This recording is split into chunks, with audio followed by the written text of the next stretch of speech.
championship has been captured by the Indiana Pacers. Davey Rosenquist, he wins the 110th running of the Indianapolis 500-mile race. This is the Fan Morning Show with Kevin Bowen and James Boyd.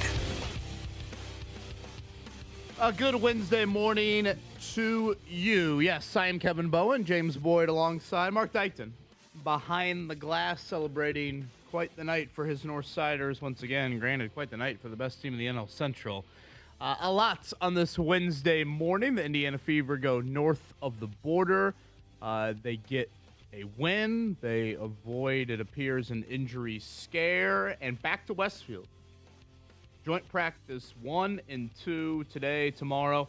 It's the Atlanta Falcons in town. So the Colts get things started coming up 3 o'clock today, 3 o'clock tomorrow. I believe John is up there tomorrow. I think State Fair, I believe, for Jake and John coming up today. And then John will be up there tomorrow. I think he said DeForest Buckner going to join him. So a busy middle part of the week. And Mark Dykton, Keenan Allen needs Ashley Dykton's masseuse efforts. Did you see that yesterday on Twitter? I saw that, and I was debating whether or not to throw my wife's name out there. How about that? Come on by. Ashley Dykton as a masseuse. James Boyd is the personal chef. You can get some routes run at the exquisite Brownsburg facility. Maybe get some shots on the golf simulator, and then get a massage. Yeah, and I'll get the Dino Nuggets ready. Look at that. Come on Masseuse, by. Personal chef. Check. Keenan Give you a Allen. tour. Who's your hospitality at its finest here? We still await official word on that. And again, the joint practice will be coming up 3 o'clock today. James, how you doing? I'm doing good, and I'm excited for the last couple of days out there in Westfield. It'll be a little bittersweet for everyone involved, but nonetheless, training camp is coming to a close. Yes, it is. Again, this will be day 12 and day 13 for the Colts up there. Then they'll head back to their own facility. Again, the Fever win last night north of the border. Kelsey Mitchell was absolutely outstanding. Honestly, her best moment might have been her last moment on the floor. Those 2 threes to end the third quarter. She was strutting a bit, and it was kind of weird, James, because you go back and if you watch the end of the third quarter, you would think nothing of it. Right. Kelsey Mitchell hits these 2 threes. She gets subbed out, late, but shows no ill effects or no obvious pain or anything. Sits on the bench and then never comes back into the game, which is very rare. Kelsey Mitchell's a very durable player. Yeah. Especially over the last couple of years. She ends up having her season low in minutes last night, but Stephanie White said after the game, overheating was the reason for her not going back into the game in the fourth quarter. And I guess a bit fittingly, the Fever kind of had a little bumpy road in trying to close things out without their closer. Yeah. Wasn't ideal, the finish, but it is a win. And also, Caitlin Clark talked about this as well. It must be super hot up there in that arena, and that's something they have to get fixed because there was several players that kind of talked about. I feel like they were saying that Sunday, too. Yeah, like I guess their last couple of trips, they were in some hot gyms, and unlike JMV, they do not enjoy playing in hot gyms. And so, yeah, that was not a good thing to finish off the game, but like you said, glad that it wasn't a bigger issue. We know what happened last year, which had the severe cramping and rhabdo that turned into some really scary stuff with her being admitted to the hospital. None of that last night. She continues her streak of 20-point games, now tying the overall record, already has the single season record. Now it's the overall record of 20, tied with Asia Wilson of the Aces. And speaking of the Aces, the Fever jumped them in the standings because the Aces lost last night to the Dream. So now the Fever are the 3 seed. So they're continuing to climb here in these standings. Yeah, and again, I think that 2 seed is kind of the big mark there because that would get you home court, assuming the seeds hold.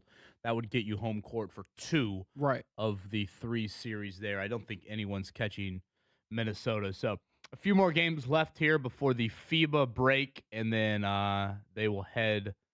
Several of them will head, or I should say, Caitlin and Aaliyah will head overseas, and then back for 4 games there. Mark Dykton, that was a cool fan moment for your boys last night, I must admit.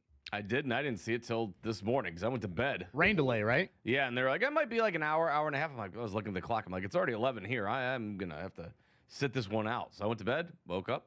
Okay. Thank you, Alex Bregman. We'll take another walk off. My dad is none too happy. You guys are feeling yourselves right now, aren't you? We are a bit, yeah. It's not too shabby. PCA again, second straight game leadoff homer. Not too shabby. I'll take it. I'll take it, and I'll take it with a smile. Then you see the Brewers score 22 runs last Okay. night. Should the Mariners get relegated? I was asking that yesterday on Twitter. I was like, you put up a 22-0 hole. Julio Rodriguez is throwing it in the outfield when there's only 2 outs. Come on now. I always laugh when I see any stat and then it's met with in the history of Major League Baseball. Yeah, because that's been around for forever. Oh my! I mean, we've been playing Major League Baseball since Lincoln was in office. Yeah. I mean, it's like It's the pastime for a reason. Oh my gosh! So it's the biggest, and again, Joel Erickson can double check this. I believe it's the most lopsided shutout in the history of Major League Baseball. I think the year they threw out was 1888. Lord have mercy. 22-0, the Milwaukee Brewers last night. Mark, I don't care if you're playing Brownsburg Little League. Well, Brownsburg Little League actually is probably very good, but 22-0? Back in 1888, that had come in by stagecoach, I imagine. I mean, Field of Dreams, games taken to the nth degree there. A couple audio clips to get to today. Yesterday was so Keenan Allen centric. I know Tyrese Halliburton had a few comments in a recent podcast appearance that we wanted to get to. And James, I also want to double back with what Colts assistant general manager Ed Dodds had to say on Sunday. I thought it was one of the more concise and direct ways to describe the Anthony Richards situation. And when he said it, I was initially caught a little bit off guard by it. But then as I walked out of that tent on Sunday afternoon, I thought to myself, that's probably exactly how I would describe Richardson's status on the Colts. Like, I'm like, yeah, I think I need to double check the audio to make sure I heard that correctly. Because again, I was a little caught off guard, but I'm like, I'm in full agreement. I believe with what he just said. So we'll play that audio upcoming a little bit later in the show. Yeah, I don't think there's a whole lot of debate there. I thought that Ed Dodds was pretty blunt, and he usually is straight to the point. So you can take him at his word when it comes to those things. Who starts the first fight today? Ooh, good question. I'd say your top of the list fighters are gone. Yeah, we did have a little scuffle in New England. Michael Pittman Jr., Zaire Franklin, I would have put 1 and 1A on that list. Yesterday, it looked like we saw a few haymakers between Saints and Cowboys. Yeah. Do you have a candidate that you're going to put on that list? It's really been a quiet I'm trying to think. Like, scuffle. I don't know of any people that really toe the line like that right now for the Colts or any hotheads. What do you think? Yeah, there isn't anybody that's standing out in particular, and I don't want to put this label on somebody. Yeah, no one jumps out at you. I naturally, I guess, kind of went to linebacker with Franklin's exit, and yeah, I don't know those. Does Bryce Betcher have got a screw or two loose if things get a little hot today? I don't know, but I'm also like, if you're a rookie, do you have that kind of cachet to do that kind of stuff? Well, I always think this. Deep down, the coaches kind of like it. Optically, they have to make the statements. They have to, oh, there's no fighting. You just interrupted practice. How dare you for 5 or 10 minutes. And then they get back in the meeting rooms, and they're kind of like, I like the edge he plays with. So, if you're a rookie, as long as you can take the embarrassment and, maybe wait a little bit, maybe wait till the last half hour of practice. Maybe there's one more special teams period that you're like, I don't want to even do that period. Yeah. You're like, I might as well just get tossed from practice. But it feels like lately the Colts in their joint practices have been decent behavior. You said nothing crazy in Foxborough? Yeah, they had like a couple of, they might have had a punch thrown, but it wasn't from anybody that was prominent, and it wasn't enough to make practice really even stop.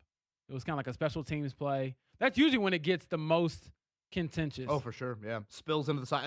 In all seriousness, Brian Mason's got to be way, way away today. Yeah, or else he might start a fight if he gets his other knee messed up. So, yeah, keep him away from the sideline. Again, 3 o'clock today and tomorrow, and those will be the final 2 practices out there in Westfield. I at this point, I'd assume, I don't know, Keenan Allen there, but not practicing. Is that our thought? Yeah, that would be my thought. Because right now he hasn't officially signed yet. So, again, get to Indianapolis, get acquainted with everybody, pass your physical, all those things, sign your contract. It just seems like there's too much that needs to happen for him to actually suit up for a practice this week. I would expect him to be one of the people that Lara Overton, great lady for the Colts, is interviewing on the sideline come Saturday. Oh, I didn't even think about that. Yeah, that makes sense. When again, it'll be Riley Leonard in the first half. Sounds like not a whole lot of starters. Shout out to KJ from Brownsburg closing on his home this morning. Congrats. Got us dialed up here to start things off on this Wednesday morning. I hope, fingers crossed. I know some people reached out yesterday. Hey, are they going to go indoors? We'll get a weather update for you here. I know tomorrow's weather looks really, really good. Today, maybe slightly iffy on that front, but we'll get you posted. And Mark, Fantasy Football League, we got to give another spot out, do we not? Yep. So you and I have joined. We've got the reigning champion has rejoined, and then we gave one away yesterday. So 4 spots taken, 8 remaining. Okay. So Katie is back. Yes. This from Scotty. The Brewers' 22-0 win is tied for the modern era record. The Pirates beat the Cubs 22-0 at Wrigley in 1975. And the then Indians, won at Yankee Stadium 22-0 in 2004. Yeah, I think they said ties the biggest since 1888. Does that define modern? What's pre-modern? Were they playing in 1822? I know. I've never Did they understood have lights that. back then? Modern day baseball dates back to way back before they had cars. Lots of day games, correct? Yeah. Wow. Back when guys were named like One-Eyed Charlie's on the mound tonight. We'll see what he can do. Yeah, it's typically like It's probably the last time the Reds won. that's typically whenever we hear the Shohei Ohtani stat or something like that. I remember Mike Trout for a long time was like that as well, where it's like, oh, he had this crazy stat line for the first time since, one arm Willie-eyed Joe back in. I'm like, how is this even possible? Curly McGee throws the ball faster than anybody at 44 miles per hour. Watch out, ladies. He's single. He's so good at that. I've always thought you could be an auctioneer, Mark. I try. I don't know if I can keep up with it. But I don't will give it a know. whirl. You might have an uphill battle with the great Eddie White. Eddie White is the best auctioneer I know. Yeah, Eddie is certainly very good. There's that place, James. I don't know if I assume you're driving the same way I am. Like if we're leaving downtown to go up to the Colts complex, you get off at Lafayette Road right there, and I mean just north of the exit onto Lafayette Road, they have on the right side, if you're going up to the Colts complex, it says like Tuesdays at 4 auction. Yeah. And I'm always like, man, I kind of want to have a day where it matches up with the Colts media schedule, and I can just kind of pop in there and just experience it. Take it all in. Yeah, I mean, I have no idea what I'm walking into. I mean, my like auctioneer experience is like, yeah, I mean, watching Eddie White do it at a Anthony Calhoun's golf outing, or asking the lady at the garage sale instead of $5 if I could get 2 items for $4. I love garage sales. There's some good finds in there. Yeah. We got a Nelly baby pool, Mark. Oh, yeah? Plastic baby pools, $1. There you go. Oh, Yeah, we got to clean out our stealing. garage and sell one. Stealing. Hell, you could get an outdoor toilet, I'm sure. Probably some of these for some cheap money on that end. Good Wednesday morning to you. Thank you for going a little hump day action with us, Kevin Bowen, James Boyd, and Mark Dykton right here. 93.5, 107.5, The Fan.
Checkdown. Brought to you by Bet365 on 93.5 and 107.5 The Fan. James, back to Westfield. Day 12 and 13. The Atlanta Falcons are going to call Westfield home each of the next 2 days. The last drop like Grand Park days of training camp for the Colts here, and it is joint practices starting at 3 o'clock each of the next 2 days. Tua versus Michael Penix. Michael Penix still not doing 11-on-11 work. So if you're out there, you'll see him in some 7-on-7 stuff, but with that torn ACL, still has not been cleared for that. You know, kind of crazy how Daniel Jones suffers that torn Achilles, very similar time frame to Michael Penix, and yet, you know, Jones is the one cleared much earlier for 11-on-11. So Colts v. Falcons, what's on your mind here the next couple of days? I would like to see how the offense continues to look against other people's defense, particularly when it comes to the quarterback, Daniel Jones. Are you able to kind of bounce back from some poor days out there when it was just you versus your own team? And then I'm curious to see if we see any sort of stability with the linebacker group, Kevin. It's continued to rotate throughout pretty much all of camp. So over the last 2 days, does that trend continue? Or does C.J. Allen being healthy kind of change the math a little bit? Yeah, I'll go the health of Mooney Ward first, and then 2 for me, edge pass rush. Latu, especially.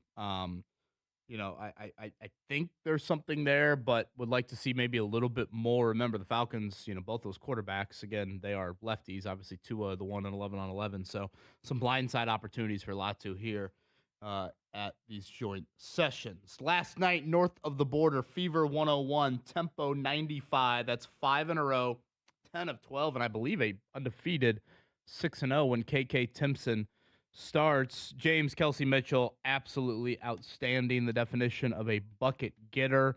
29 points in 24 minutes. She did not play, though, in the fourth quarter. It appears the Fever have avoided a scare, though.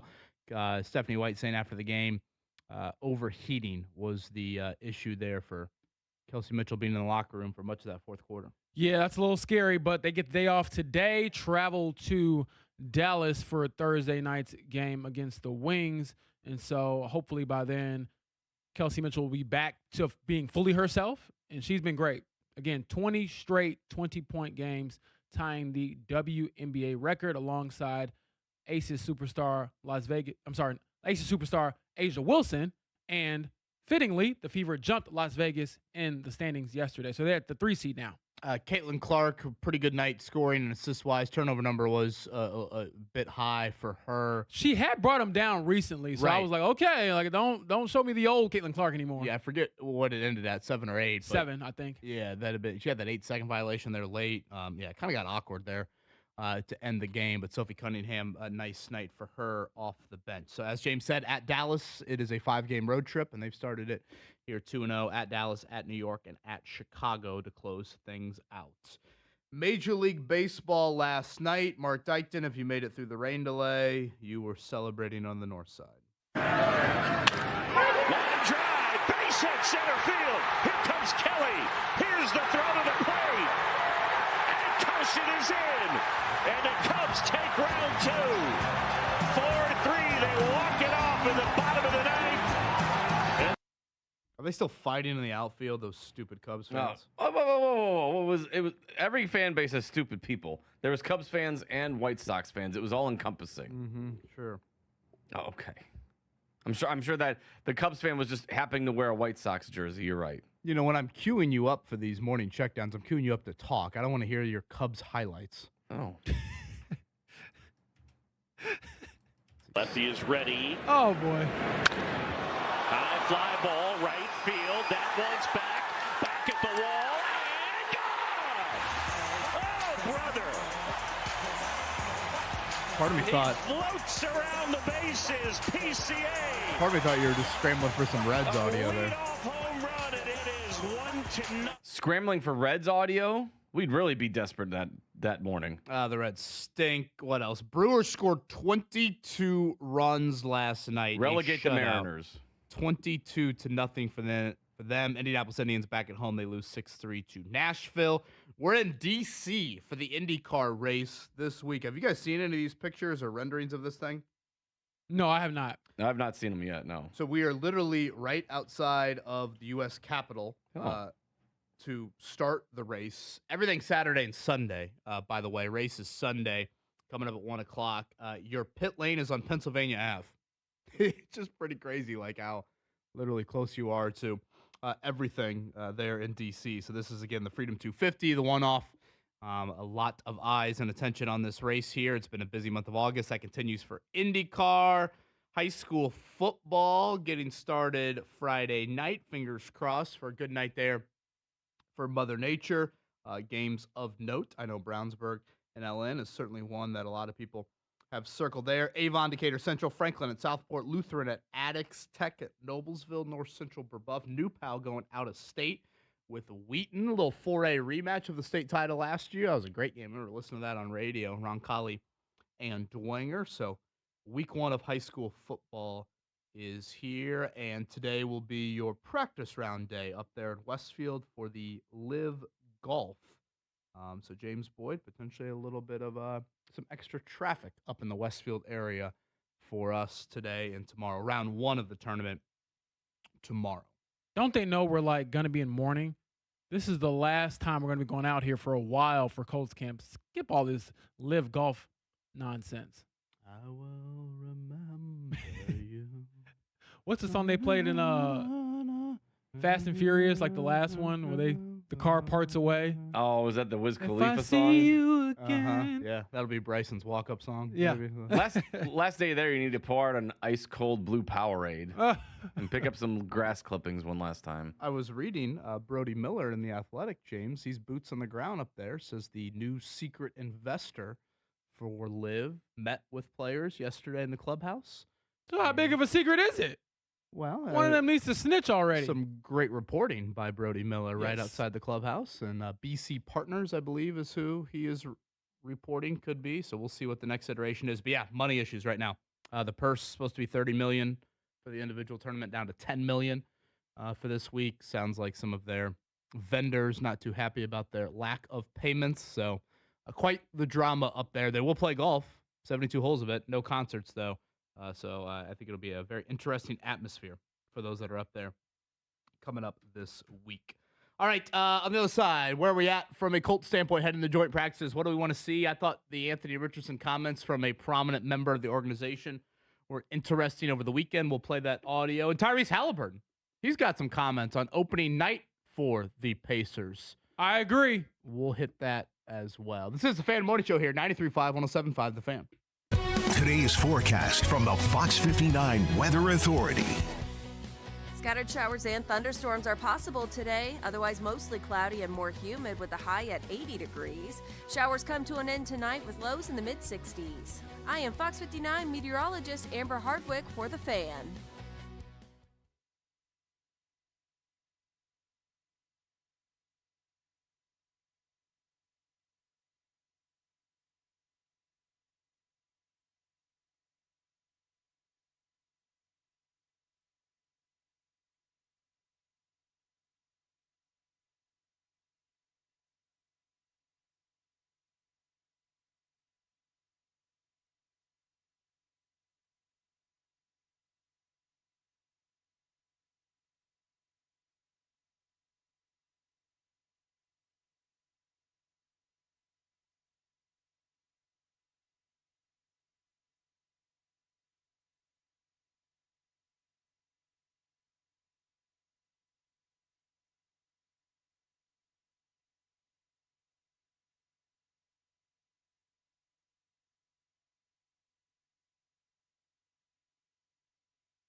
This is the Fan Morning Show with Kevin Bowen and James Boyd. We want to make sure we continue to point you in the direction to help those in need with the flood damages that unfortunately continue across central Indiana and throughout the state. We have partnered with Fox 59, CBS 4, and, of course, the American Red Cross for disaster relief for those that have been affected by the flood. You can head to our website, 1075thefan.com, and any donation can help. We're talking shelter, food, emergency supplies, and just overall support as families start what could be, unfortunately, a very long journey from a recovery standpoint. So you can give now, again, 1075thefan.com. This is Help in the Heartland. Our stations, our community, standing together. So again, 1075 The Fan. I know Mark has retweeted that link from our show account, Fan Morning Show, at 1075 The Fan. James, you and I will be back up in Westfield coming up later today. Again, the first of two joint practices. I kind of was thinking about this yesterday, how the offseason unfolded. You had really the first domino, I felt like, was the first departing domino was what? Zaire Franklin's trade? Memory serves. That's probably correct. And then maybe next, again, departing domino was Michael Pittman Jr. being cut. Or, excuse me, traded. Being traded to the Steelers. Yeah, it all happened so quick. But, yes, I think Zaire was first, then Pittman, because Pittman was right around the same time they actually re-signed Alec. You think if they knew they were going to not get Trey Hendrickson, that Michael Pittman Jr. would still be here, and therefore Keenan Allen wouldn't be here? Because you wouldn't need the money, essentially? Yeah. I hadn't thought about that. Perhaps. I'm not mad at that, but I also think that it's a hard way to look at it because he was going to get paid a ton of money, and he is, at least statistically, declining. So, I mean, perhaps that's the case, Kevin, but it's just hard for me to put it all together because you just can't predict. Sure. Like the one rare crazy thing where, I mean, the Max Crosby situation is something that's very, very, very, very, very rare. Where a guy gets traded, it gets announced, he's on a flight to the new team, and then he suddenly doesn't pass the physical, and it all gets rescinded. Like, that doesn't happen. So, I don't know. Are you saying that from a hindsight is 2020 place, or no? It's just it's always interesting to me, like how off seasons can unfold. The butterfly effect, and domino effect. However you want to label it, of what leads to this, because the Colts sat on, and they continue to honestly sit on, a pretty good amount of cap space. And once they didn't get Hendrickson, they really didn't do anything else of substance in free agency. And so I am curious, like, had they known that, would they have just tried to keep Pittman? Because I think, again, the thought with the trade of Zaire Franklin, the trade of Michael Pittman Jr., potentially a spring trade of Anthony Richardson, I think the thought there was you were building this additional cap space. Yes, Daniel Jones and Alec Pierce needed to have new deals done, but you also were doing that because you needed to make, or the thought was you were going to make a splash. Yeah. And obviously that splash never happened. So if you can go back in time, I guess you would probably prefer the guy who's been in your system over the person who's trying to learn. But at the same time, if you're going to pick anybody to learn, you're also picking up a player who knows the system pretty well. He's just older and cheaper. So I think all things considered, it's fine to pick up Keenan Allen. He can serve the same purpose as Michael Pittman Jr., assuming he doesn't fall off a cliff production-wise, which is always a question when guys get up in age like Keenan Allen. But all he needs is that masseuse and that chef, and he's good.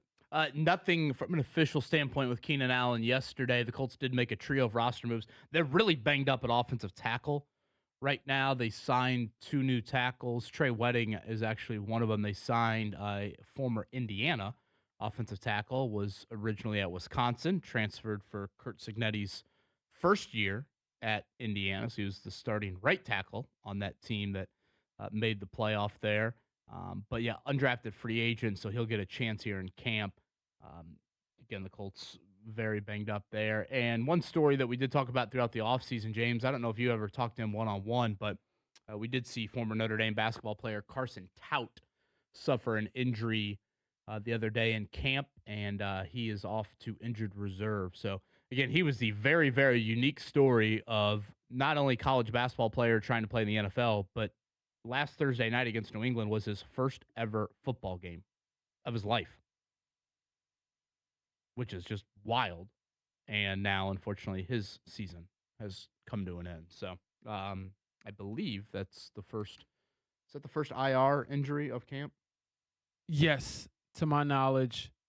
Now, I might have missed somebody that's maybe less heralded, but yeah, we were right there when that play happened. Came down on his shoulder kind of awkwardly. Or actually, I'm sorry, I take that back. That was a different tight end. He came down awkwardly on his left ankle and immediately was writhing in pain. So I was a little surprised, actually, that he got up and walked off the field and limped off the field, but yeah, it sounds like it's not going to be something that's short term. Mark, let's play this Ed Dodds audio. And James, we chatted with the assistant general manager on Sunday right before that practice. And, the question was asked to him about Anthony Richardson. And, again, I think we're at certainly the time of the offseason of August 19th now where Richardson is still a Colt. And you're kind of weighing this, all right, pros and cons of moving him. And what you would get in return for him versus what he could potentially provide you from a depth chart standpoint. Ed Dodds is usually one that I would say is pretty succinct with his words, but oftentimes I would argue is pretty direct as well.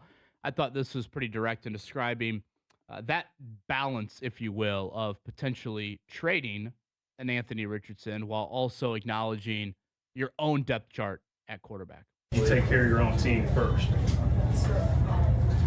And that's it. Does that answer? Depth chart matters. Yeah. I mean, we want to have three that can play. So if he's one of them, he's going to be here. What? Mark, play that start of it again. And for those that maybe can't hear it, I'll go ahead and clarify. But go ahead and play that start again. You take care of your own team first. You take care of your own team first. That was exactly what Ed Dodds said, and then later said, you want three that can play, three quarterbacks, and if he's one of the three, then he's going to be here. Well, by all accounts, I would say he's one of the three. Hell, some might say he's one of the two, but just for the sake of what Ed Dodds said, one of the three. And James, that's where I'm at just with that first answer. You take care of your own depth chart first, and again, what are the pros to trading him? I've long said I think it's kind of a cheap comment to say, oh, he's a distraction. Oh, Shane Steichen's going to be asked about it weekly. First off, if he's the second or third teamer, Shane Steichen won't be asked about it weekly. He wasn't asked about it weekly last year. I don't even think he's been asked about it weekly this training camp. Yeah, but even last year when Anthony was the backup for the fair. first month and a half of the season, he was not asked about it weekly. So I don't think he's a distraction. First off, I think that's an unfair label to throw on him or the situation. And then also, what are you getting in return for him? A day 3 pick that you can't use that's going to help you right now. Yeah, and even if you wanted to play more the long-term game, okay, you need draft capital. You don't have a first-round pick next year. I mean, whoop-de-doo, is the 200th pick in round 6 really going to do something of significant note? When, again, you have a depth chart that unfortunately is riddled with injury history. They probably have one of the most oft-injured quarterback rooms of anybody in the NFL. And that, to me, cannot be ignored. So I thought Ed Dodds' words right there, James, very short, very, I don't know, maybe sour. But I thought that summed up kind of my general feeling with Richardson. I don't see the pros in trading him, especially at this point of the offseason. Well, I think his reaction had a lot to do with you asking the questions. He was like this, I could see in his mind that he had channeled his inner Chris Ballard, like freaking Kevin Bowen asking me this stuff here on this fine Sunday afternoon. Anyone but him. Yes. Anyone but him asked me a Pretty question. much. But I'm standing in the back like, yeah, KB, ask the question. I need that answer too, my boy. So I do think that part of it is just the frustration of us continuing to ask what's latest. And part of that is because it was 8 minutes into the press conference. I mean, it was the first time anybody asked about Richardson. Yeah, and I'm just joking there. But in all seriousness, those questions will continue to be asked when you don't have a concrete answer from Anthony himself on if his trade request has been rescinded. Like if he says my trade request is over, I want to be here, I think a lot of our conversation probably shift with him. That's the awkward part about it. Like you keep saying, oh, he's a part of this team and we'll see what happens. But meanwhile, he won't just say I want to be here because he probably doesn't want to be here. But as far as the team goes and keeping 3 quarterbacks and keeping these 3 in particular, it makes sense to me. And later on in that interview, Kevin, Ed Dodds says, well, just look at last year when it came to the conversation around, well, why do you prioritize having 3? Sure. Because we needed 3, really 4 last year. We had to call one of these guys out of retirement. So I don't hate the idea of keeping Anthony around. And I still think if push came to shove and Daniel Jones were to go down and say, let's say he misses a week or 2, it would have to be a real conversation, I think, of who you start. And I'm not saying Anthony should be given anything, but you'd probably have to look at, like, what have you actually done with this dude, the games you've won, and then what Riley, I think, really hasn't done to a degree in the NFL. Like, yes, he's progressed. Yes, he's gotten better, but he also hasn't had the same, I guess, length of time to just play in the NFL and kind of figure it out. Whereas with Anthony, I thought the way the game was called in that preseason opener, and again, I get it. It's not against the ones, and, there's a lot of different, calculations there, but a lot of zone read, a lot of run pass options, a lot of things to utilize his legs, play action, bootleg, like 1-2 read plays that simplify the game for him. If you can do that for a game or 2 with Anthony Richardson, I would venture to say that might be a decent way to kind of stay afloat, because I'm not so sure that, like, the game plan looks entirely different for Riley Leonard. Like, he's not this pristine pocket passer that some people think he is. No, I think he's a lot closer to the white Anthony Richardson than people realize. Yeah, and so if that is the case, do you go with the guy who, you've won more games with and probably has more of an upside to make the big play? I don't know. Thank you to Philo for this. At least it wasn't a wide receiver question. Right? You'd really walked out then. Yeah. I mean, come on now. At least I didn't ask about wideouts. So you've matured. Yes, exactly. One thing, too, with Richardson, and this will be a Shane Steichen question, maybe, James, as we get closer to the season. When Anthony has not been in a starter role, but it's been the healthy backup, Shane has not opted for the Richardson package, the Tebow package, however you want to label it, the Taysom Hill package. Last year, we saw the Colts pretty darn effective in short yardage, even without exploring that. And honestly, and we mentioned this prior, Daniel Jones is kind of a vulture at times with his QB sneaks and, around the goal line, taking some touchdowns away from Jonathan Taylor. But that was also non-broken leg, non-calf injury, Achilles injury, Daniel Jones. Mm-hmm. Now there is a level of compromise.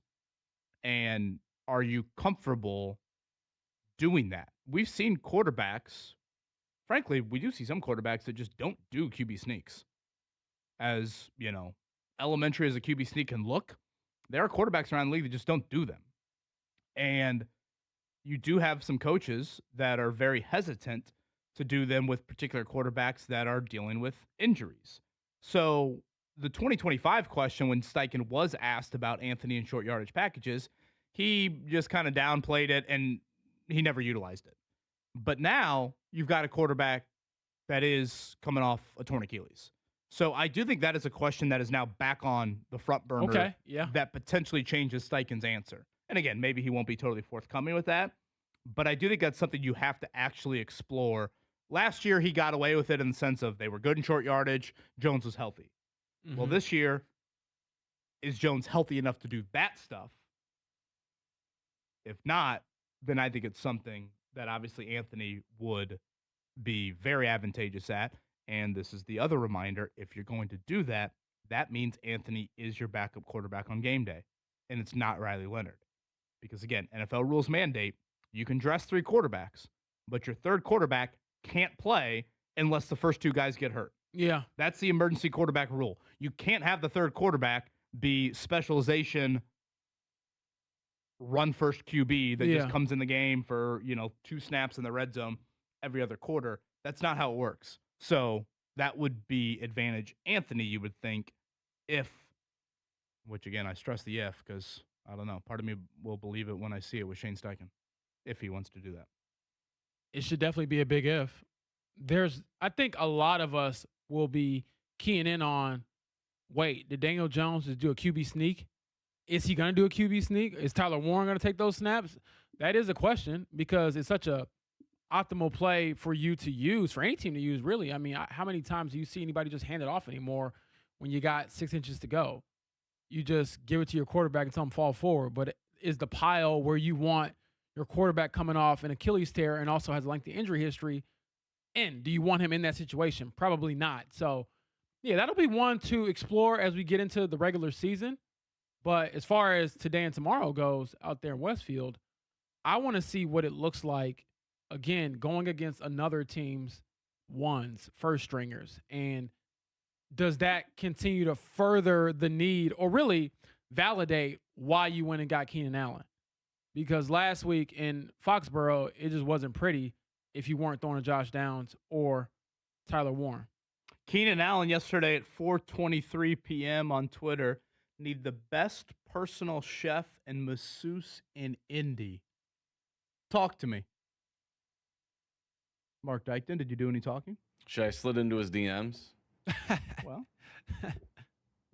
I don't know if they're open or not, but They probably aren't. Been open to it, though. I am curious to know. To quote my good friend Chris Fangman in his senior year quote, you miss 100% of the shots you don't take. That's right. That the old Michael Jordan quote that was from somebody else. Like, everything gets credited to Michael Jordan. It's like, I don't know if he's the first person in history that said this. Are there no more original quotes? Yeah, probably not at this point. But I'm curious, when celebrities do this, do they have somebody who goes through their replies?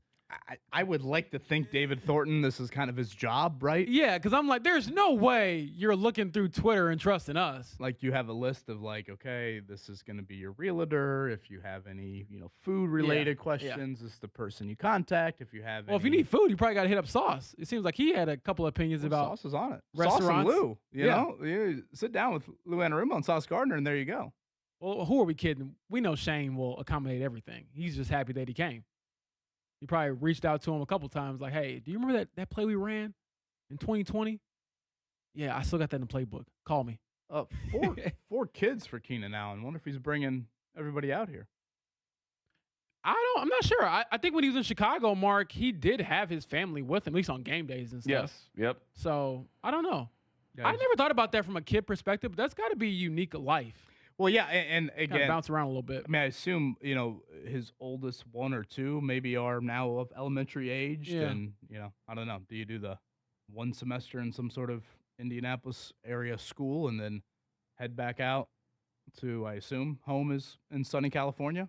He went to Cal for what it's worth, so I would venture to guess that the West Coast is probably where the Allen residence is, but I don't know. He can ask Phil Rivers about that. Didn't Rivers bring them all here?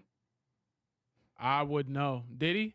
The yellow school bus. I was going to say. Parked outside front. Did it take the entire plane up?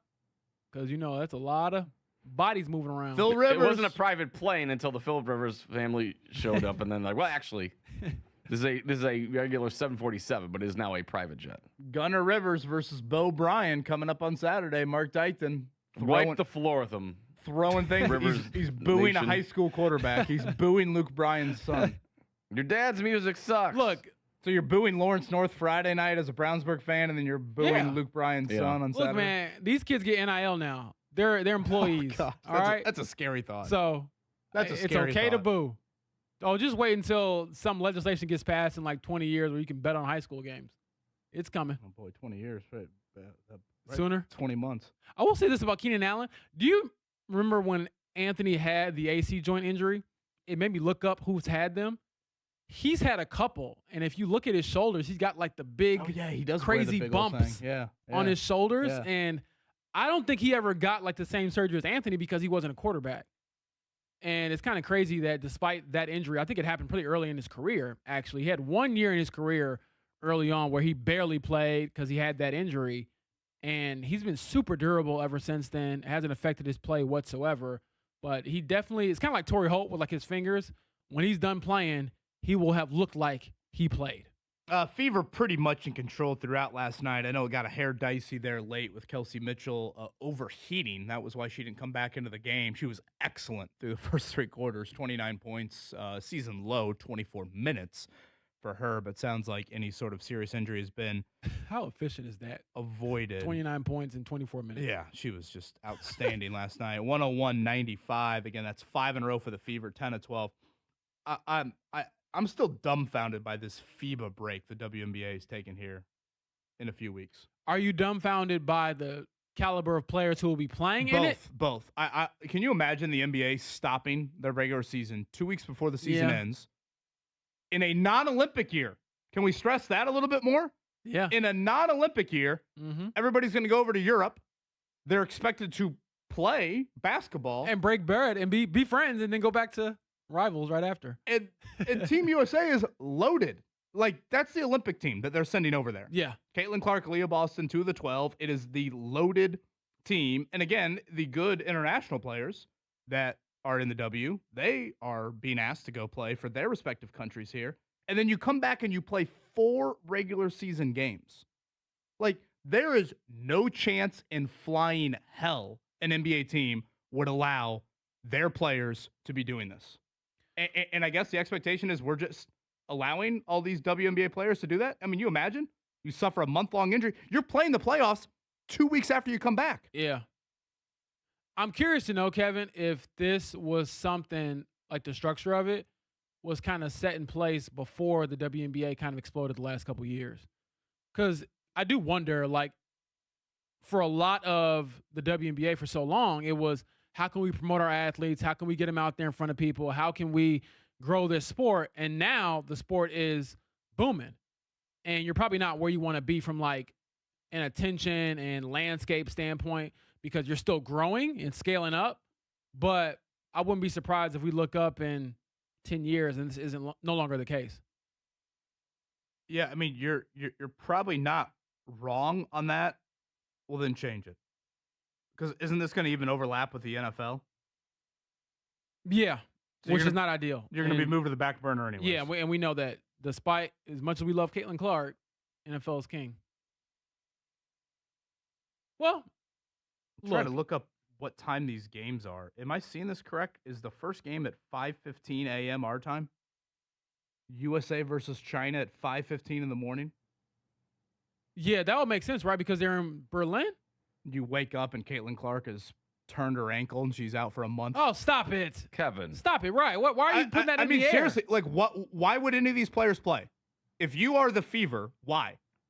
Oh, our players need exposure. They need to make Team USA. No, I don't think it's that. I think it's literally they are competitors. They spent their entire life trying to get to the national senior team. Caitlin Clark has an opportunity to go out there and get a gold medal. Like, I'm sorry, but it ain't the Olympics. I know, but you've seen the roster Team USA's thrown in the World Cup on the men's side. The women's side is not viewed the same way. Historically, they've always sent their best players. I'm not saying it's right, but this isn't out of the norm. Well, the W has changed. It's no longer. That is true. They've created a longer. This is an issue because number two, they've created a longer season too. Like they've gone from. I've been covering the W for 5 years now, and so in my 5 years, they've gone from 36 games to what is it now, 44, in the span of a few years. Yeah, like to me, it's almost a good thing Kelsey Mitchell didn't make it. I'm like, go rest. Don't have to worry about anything. I mean, seriously. Aaliyah and Caitlin have had nagging injuries, have they not? This is true. And did Caitlin not go to the locker room the other night during the game? I agree, but they're going to play 17 minutes apiece and blow everybody out, so you can relax. Stephen Holder coming up on the other side. 8 o'clock hour fan morning show, and I got to know with Mark Dykton, some Tyrese Halliburton audio, all of that upcoming. It looks to be a nice Wednesday, hopefully. Fingers crossed, outdoor practice. It is 93.5, 107.5, The Fan.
tell you all about it when I see you again. When I see you again. This is the Fan Morning Show with Kevin Bowen and James Boyd. This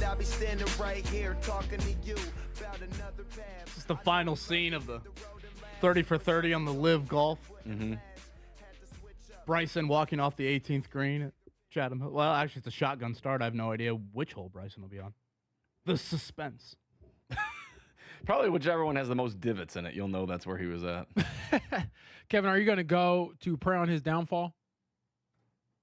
I will remember you. Will you? You'll be playing congratulatory music. Vitamin C graduation. Didn't we play that, Mark? You always go to the Vitamin C graduation yeah. song. That is a very popular one in the Bowen household, I think. I think it's a jam in my head. Falcons in town. Tyler Goodson and Trey Sermon. How about that? Former Colts running backs. Tyler Goodson was their leading rusher in the preseason opener. And he's back. And to show the Colts what they lost. Samson Ebukam back. Drake London versus Sauce Gardner among the many topics. Of course, Keenan Allen. Well, we'll see exactly when this becomes official and when he starts to practice. Talk more about it. Stephen Holder from ESPN joins us. Stephen, good morning, sir. How we doing? We are great. Why now, do you think, for Keenan Allen? Why August, 17th, 18th? Well, look, I don't know Keenan Allen, but I think I like him because it sure looks like he just wanted to skip training camp.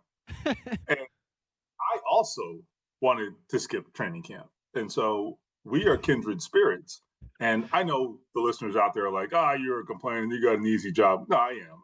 I am actually complaining about an easy job, yes. In all seriousness, let's be honest. I mean, like, training camp is a drag, right? And I'm not even on the field, right? I mean, it's every day. It's in the sun. It's hot. It's tiring. Why, if you are a veteran of the status of Keenan Allen, if you don't have to do it, why would you want to do it? And frankly, they were going to do this on his terms. Look, this is my theory, but I think it's the obvious theory here, okay? The other thing is, for the Colts, it wasn't the worst thing in the world, in their opinion, because they did want to evaluate the other wide receivers. They did want to do that. And, Chris Ballard, you know how he is about this sort of thing. He likes to, give opportunities to the quote unquote other guys. He always wants to kind of see what else they have in the room before he goes and makes a move. So presumably, if Keenan Allen wanted to take his time, I think Chris Ballard was fine with that. And that was what was expressed to me, that there wasn't an issue if this took longer. And then lastly, I know a lot of people had the initial reaction like, well, obviously this is related to Alec Pierce. I mean, I think all three of us know that these conversations have been taking place long before we knew exactly when Alec Pierce would or wouldn't be back. And Alec Pierce is still within that 4 to 6 month window, very much in the middle of that 4 to 6 month window. So I can't sit here and say that Alec Pierce is behind schedule, because this is kind of what the doctors said it would be. Again, that's the voice of Stephen Holder, Colts reporter for ESPN. I think, Stephen, the only issue that people have with Alec Pierce and why they're questioning if he's maybe had a setback or not healing at the rate that they thought is because Chris Ballard himself came out and said at the beginning of training camp, 1 to 2 weeks. And now we're wrapping up, week 4, I think it is. Yes. So you think he probably would have learned his lesson by now with some of these, injury updates. I just would never say anything about injuries. I'd be like Shane Steichen. I'd be frustrating for myself and others, but I would never provide timelines because you just don't know. But yes, to Alec's point, he is still within the timeline that he gave us back in the spring. To kind of piggyback off the idea of Keenan Allen real quick, do you think the arrival of Allen could negatively affect Josh Downs, or could it still work because of the ingenuity of Shane Steichen and just the experience of Allen playing with a variety of players throughout his career? It depends. It's a good question. It could affect Josh Downs. There's no question. I think what it boils down to is how many snaps is Keenan Allen going to play? and what are the formations going to be, the personnel groupings? Are they going to do these or use these heavy 2 tight end, 2 wide receiver sets? We've heard about that. Are they going to do that as much as perhaps they could? In which case, Josh Downs is probably going to be out there as the number 2 receiver, you would think, right? And if that is the case, then maybe he's fine. If they're back to their usual 3 wide receiver sets, and they're going to play a lot of that just because they always do, where does the ball go, and who is what number in the progression? I do think there has been an organizational, sort of effort to message that Josh Downs needs the ball more. I mean, I think we've all heard that. I don't disagree. And I think the question now is going to be, how do you balance all of this? And it really does boil down to Shane Steichen. I think he has to be deliberate here. The one thing about Shane, I think he's really good at sharing the ball, and he does get everybody their touches. He has managed to do that. I think Josh Downs suffered a little last year, but I think he can do a better job of that, and will do a better job of it. So the question, or the answer to your question, is if they are deliberate, they can still get Josh Downs the touches he needs and deserves, and still walk this line with Keenan Allen. But it's going to have to be deliberate.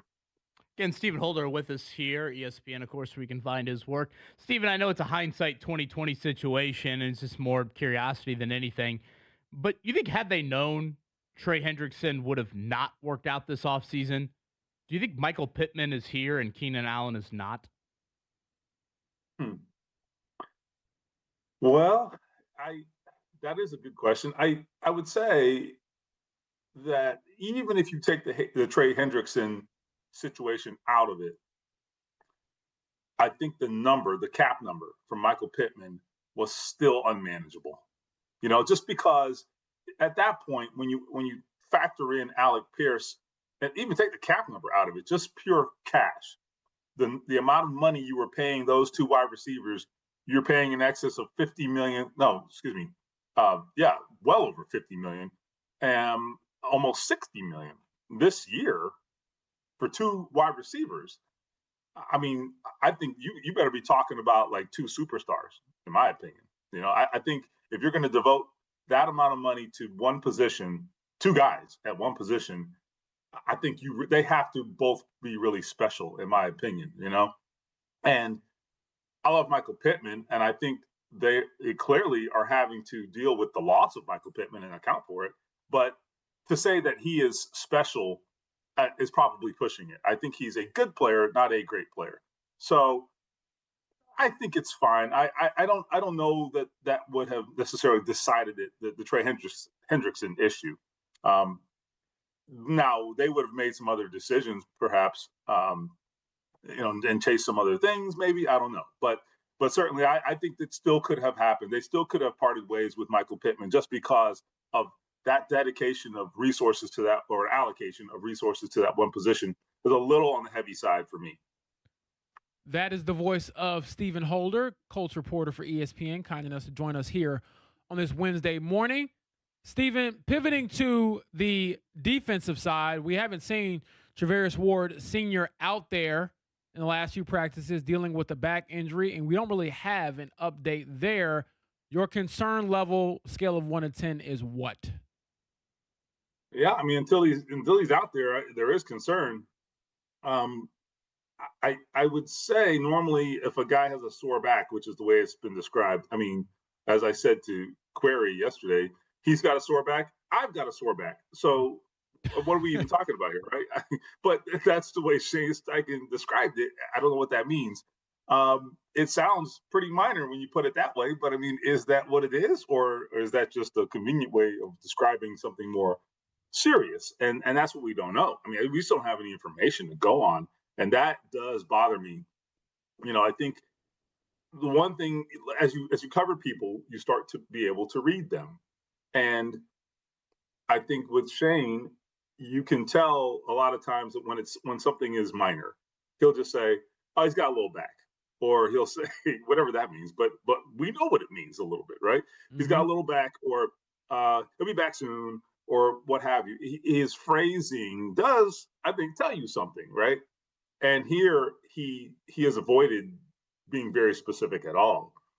So if you want to overanalyze, and that's what we do, that's probably not great, and that's maybe a bad sign. But I think just generally, if you're a fan and you're observing this situation, my take on it is, even if it's not serious, he's just too important for anything to go wrong. They got to have him. I think if he's not out there, it changes the whole complexion of this thing. That whole defense right now is built on Sauce Gardner and Charvarius Ward to a degree. For it to work, it's built on those guys doing their job at a high level, and that's the theory behind why it will work. So from that perspective, you're okay to be apprehensive about this. Steven, last one for me. I feel like at this point, I'd be surprised if Anthony Richardson is moved and/or I guess cut here. August 30th is the final roster cuts. Where do you kind of stand on Richardson's status here for the 2026 Colts? I will say this for Ed Dodds, the assistant general manager. We talked to him. When was that? Sunday. I think he did probably the best job of explaining the rationale for keeping all three quarterbacks.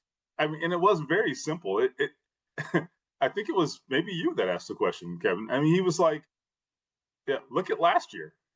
Yeah, okay. Mark, actually play that audio real quick if you have the Ed Dodds audio. Steven, we played a little bit earlier, but it's a very short clip. For those that missed it, this was Ed Dodds on Sunday when asked about potentially trading Anthony Richardson versus your quarterback depth chart. You take care of your own team first. And that's it. Does that answer? Depth chart matters. Yeah. I mean, we want to have three that can play. So if he's one of them, he's going to be here.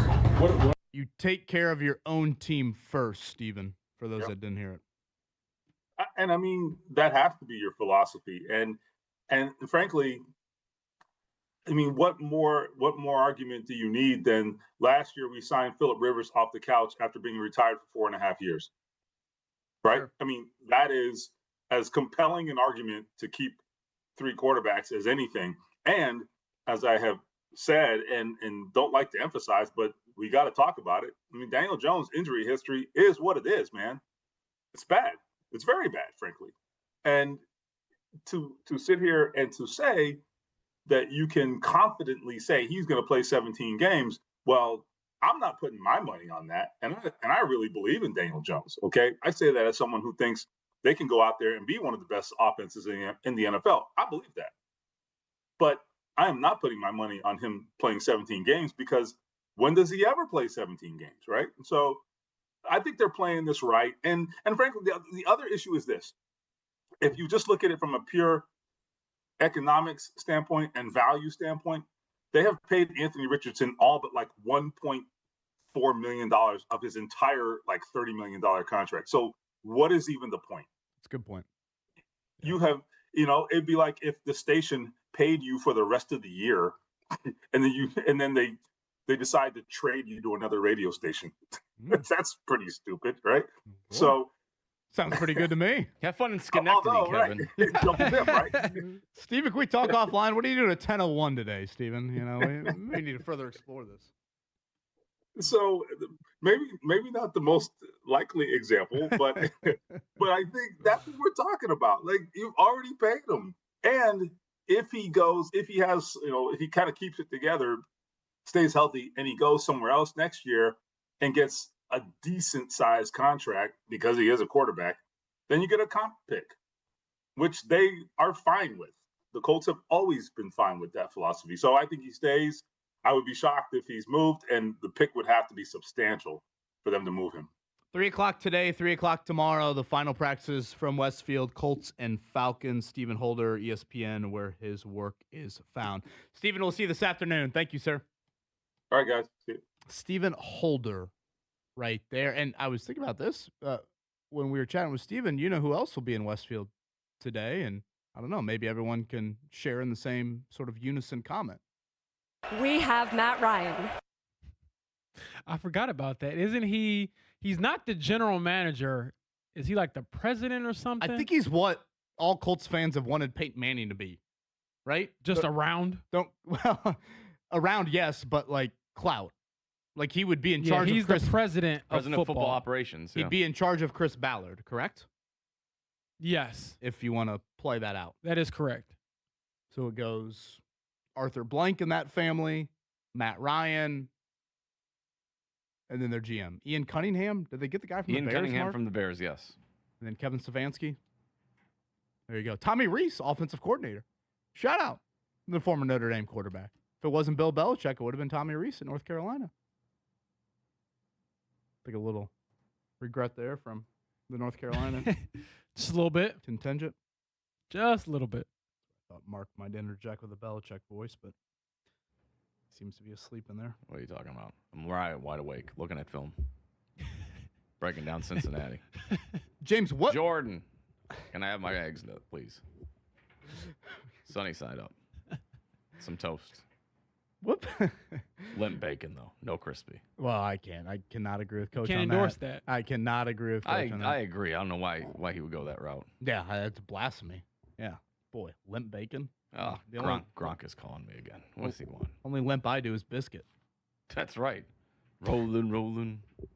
Can you give me some Limp Biscuit before the show's over? Absolutely. And can you give me I will remember you. Sarah McLachlan. So Sarah McLachlan and Limp Bizkit. Okay. Yeah. Uh-huh. Okay. Talk about, 2 peas in a pod I was right gonna say there. just the wide range of the spectrum right there. Backup quarterback, linebacker. What else are on my position battles list? I guess kicker. What's still left? I think we've solved defensive end. Arden Key will be your week 1 starter. Yeah. I think we've largely solved safety next to Cam Bynum. I think it'll be backup running back. AJ Halsey. Yes, I think Seth McGowan will be your backup running back. I think the Keenan Allen news solves wide receiver. I think right now it's either Nick Westbrook, Akine, or Laquan Treadwell to make the team. I think Ashton Doolin slots in as that 4th wideout. Now with Keenan Allen. So Keenan Allen here. has to make the team. I think Keenan Allen's good. He's got to earn his keep, man. You imagine if he was a roster cut at the end? Oh my gosh, wouldn't that be crazy? I mean, hell, last year, Xavier Howard was signed pretty much the same time, and his first day as a Colt was a starter. Yeah, it did not go well for him whatsoever. So backup quarterback, linebacker, kicker. Am I missing anything? I think those are the main ones that have been solidified. I can't think of any off the top of my head right now. Because even I'm thinking tight end, no, you got a bunch of guys there. Boy, Spencer Schrader needs a good day. Yeah, he needs a great day. Or he just needs to leave. He's got to blame everything on Westfield. Mark does AI for that picture of him pooping in the backyard. That is AI. That is 100%. No, Ashley said that was the security footage. Oh boy, Mark, I got your back. That was definitely AI. Come on now. I have Blake Groupie at 90% through 11 practices at Grand Park. I have Spencer Schrader at 67%.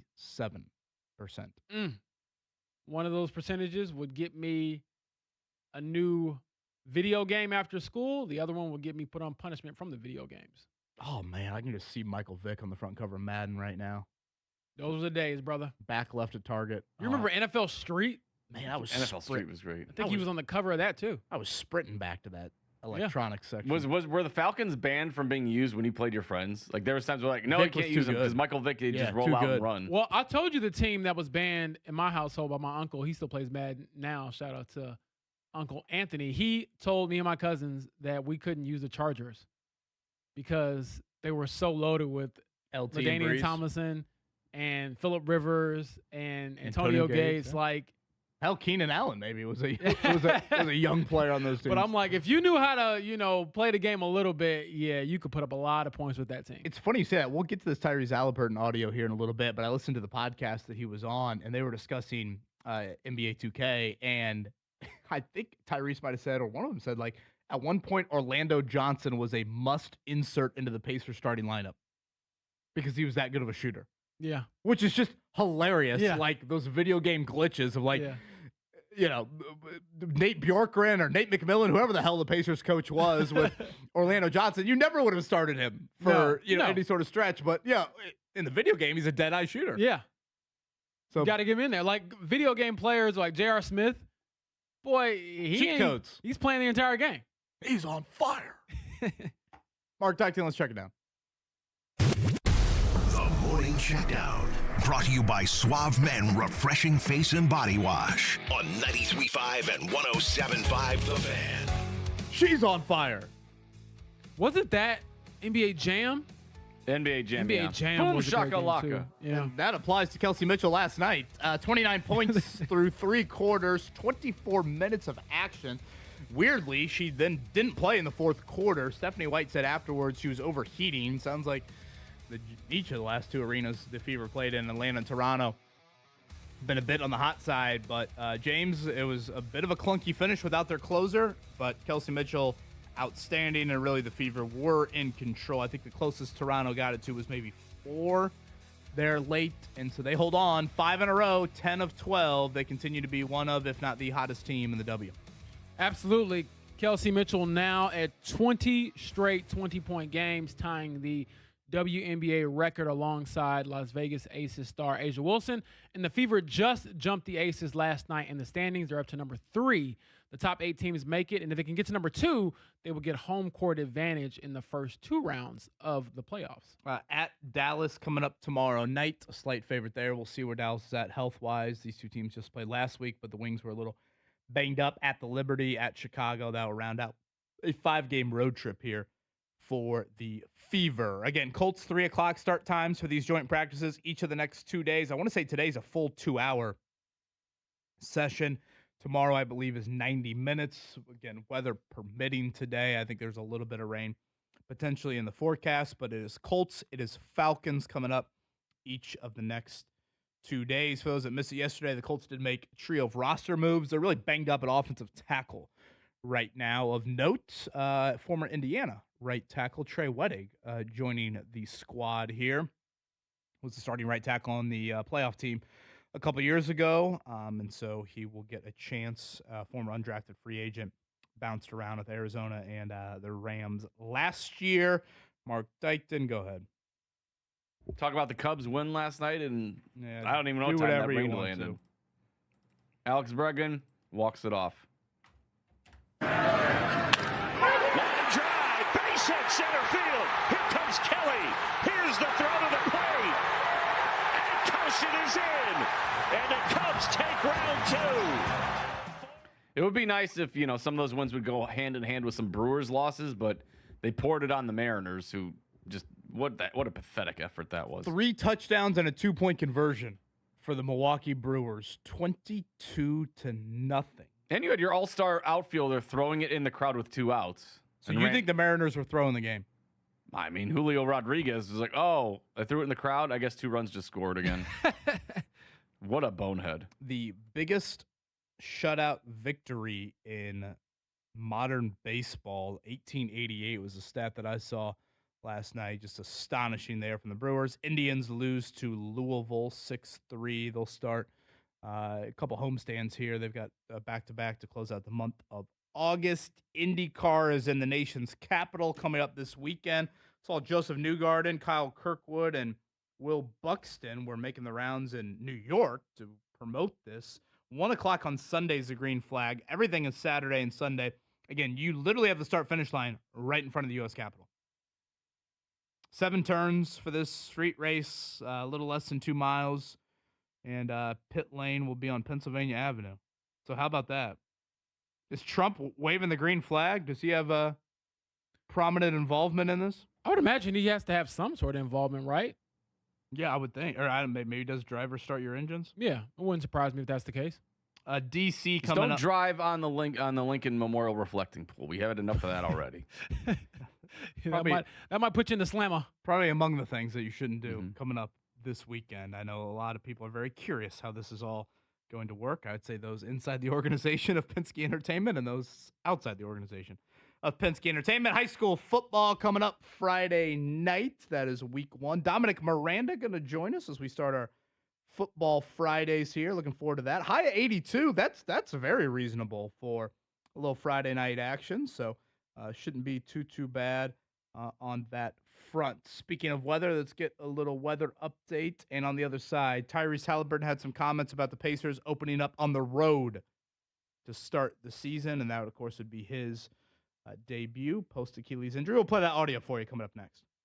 Today's forecast from the Fox 59 Weather Authority. Scattered showers and thunderstorms are possible today, otherwise mostly cloudy and more humid with a high at 80 degrees. Showers come to an end tonight with lows in the mid-60s. I am Fox 59 meteorologist Amber Hardwick for The Fan.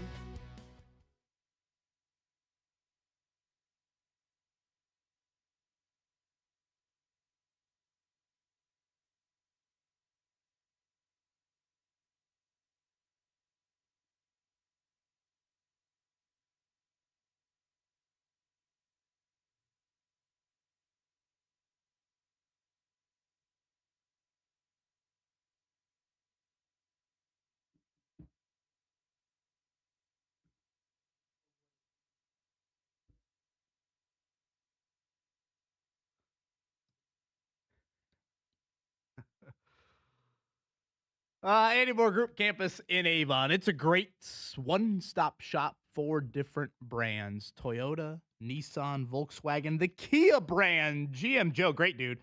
Tell him Kevin Bowen sent you their strong convenience, I would say, on site. They actually have their summer sticker sales event.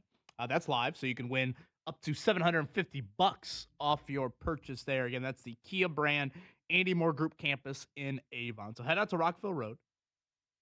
Left side if you're coming from Indy.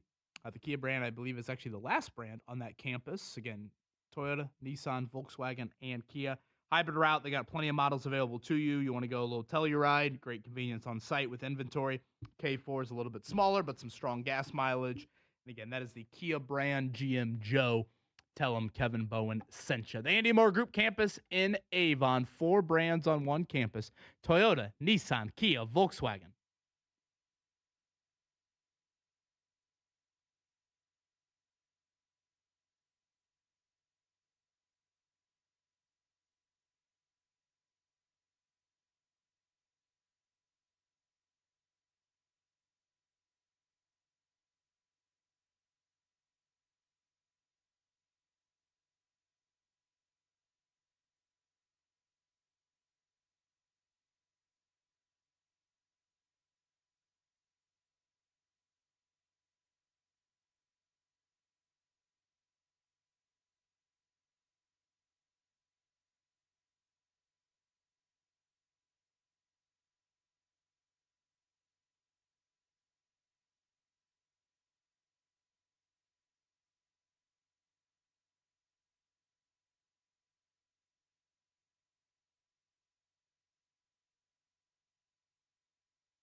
And maybe she just made a mistake, and I should give her a break.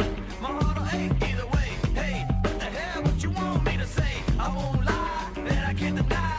I did it all for the nookie. Come on, the nookie. Come on, so you can take that cookie. This is the Fan Morning Show with Kevin Bowen and James Boyd.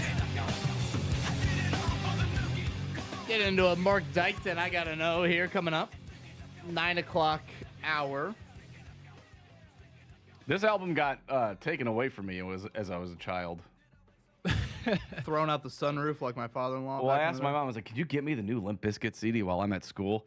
And she got it from like Target or something. There's all these stickers around the, it's like with the hit of Nookie and Break Stuff and everything like that. And I tore the plastic off, and it unveiled the parental advisory sticker that was hidden under all the stickers. Oh, boy. And she freaked out. She's like, uh-oh, that's got bad language in it. And I ran out of the room really quick. And then my buddies played In Together now with Wu-Tang Clan on it.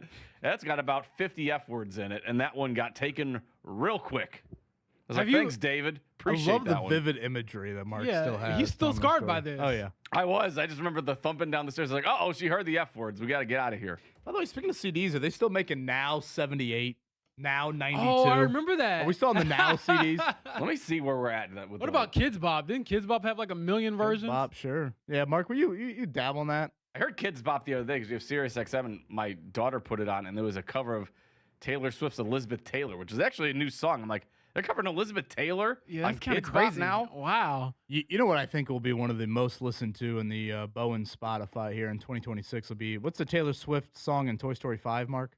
Oh, I Knew It, I Knew You? Yeah. That'll be on Spotify wrapped with mine. Yeah, that will sure. 100% be. Okay, so Tyrese Halliburton. Now I call music 124.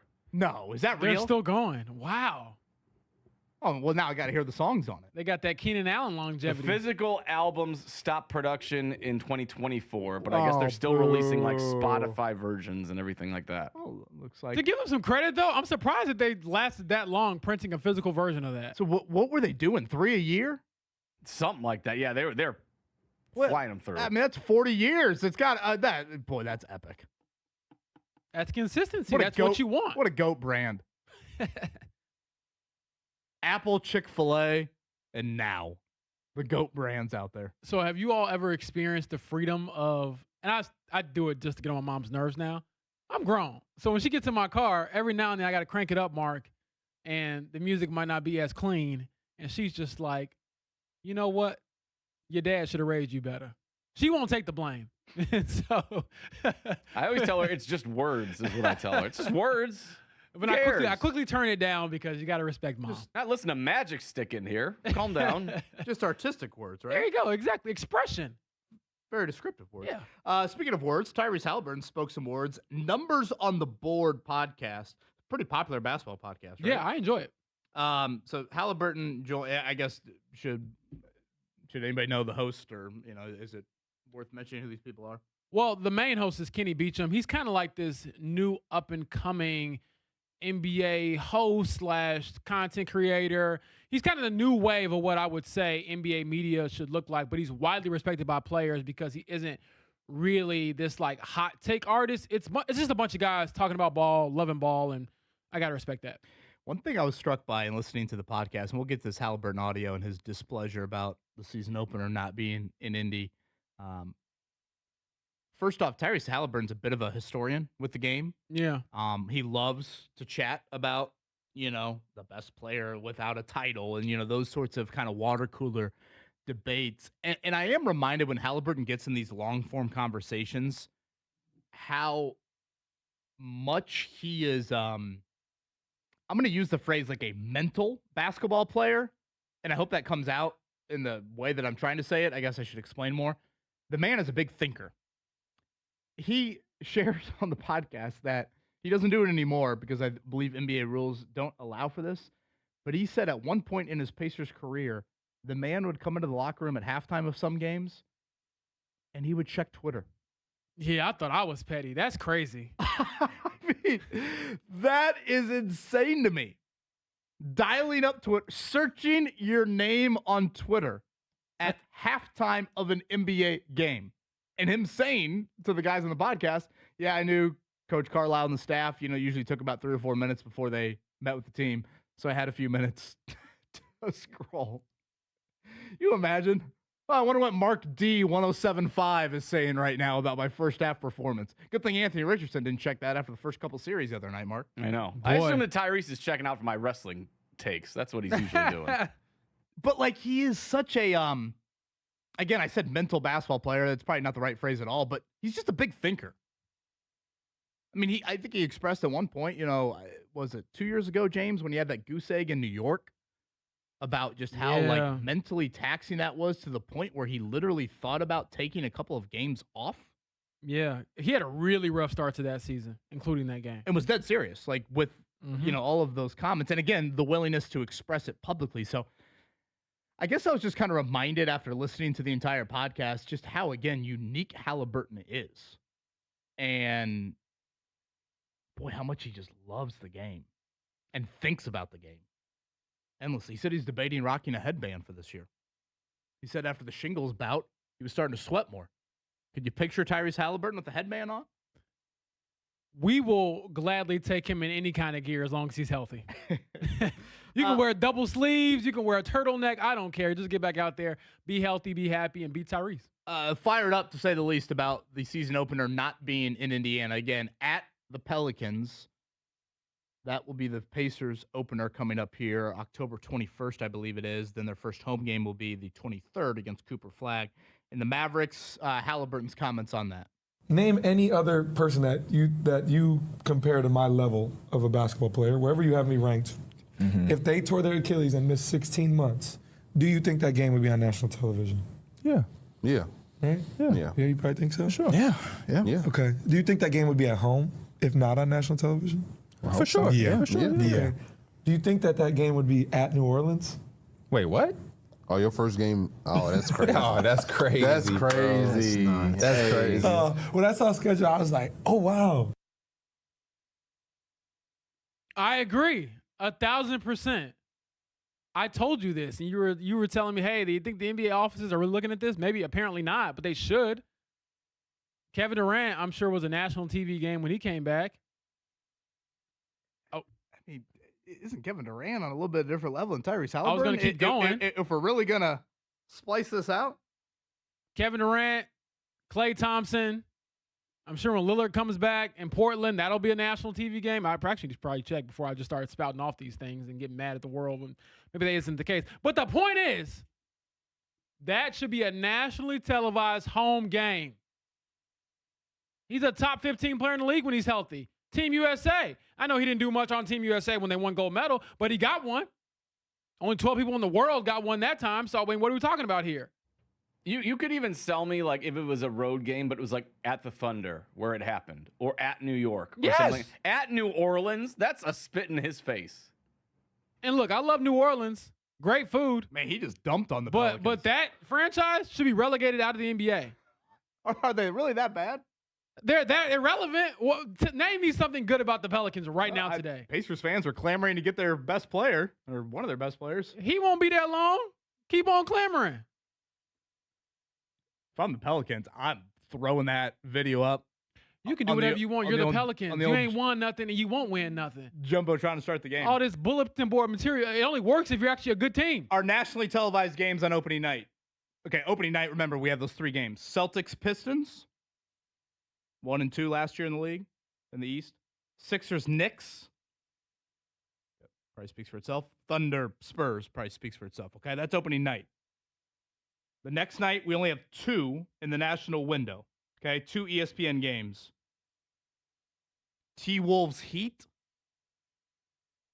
Warriors, Lakers. I'm annoyed. You hear those games? Which one you taking off for Tyrese Halliburton's return? I'm taking off Boston and the Pistons. Sorry, but I would agree with that one. Boston, Mark. Now Mark's talking out of both sides of his mouth. He was irate about the 3 o'clock game last week, and now he wants the Pacers in the 3 o'clock game on. Well, yeah, I told you on Tuesday. Well, the 3 o'clock game itself is absurd. That is insane. Yeah, that's kind of a crazy time. But if you're telling me that you're placing with the Pacers game, okay, I can get behind that a little bit more. I told you, the fact that there was a 3 o'clock game at all and the Pacers aren't on it at all, no interest. No interest at all. Zero. I'm fine with it. Give me a bad opponent to start the year. But you're acting like you're going out of your way to watch this. I don't think you are. I don't think anybody is. I'm totally fine with the Pacers at the Pelicans to start the year. Give me a bad opponent. We got to ease into this thing. Halliburton, first game back in 16 months. Then put it on national television. Zubac's a new center. Hey, I just want to watch it for a reasonable price. That's also true. I can't argue with that. Save the spotlight for April, May, and June. Halliburton's fired up about that. Hoosier 1997. JB, I mean, have the Pacers won anything or anything relevant nationally? Just being real.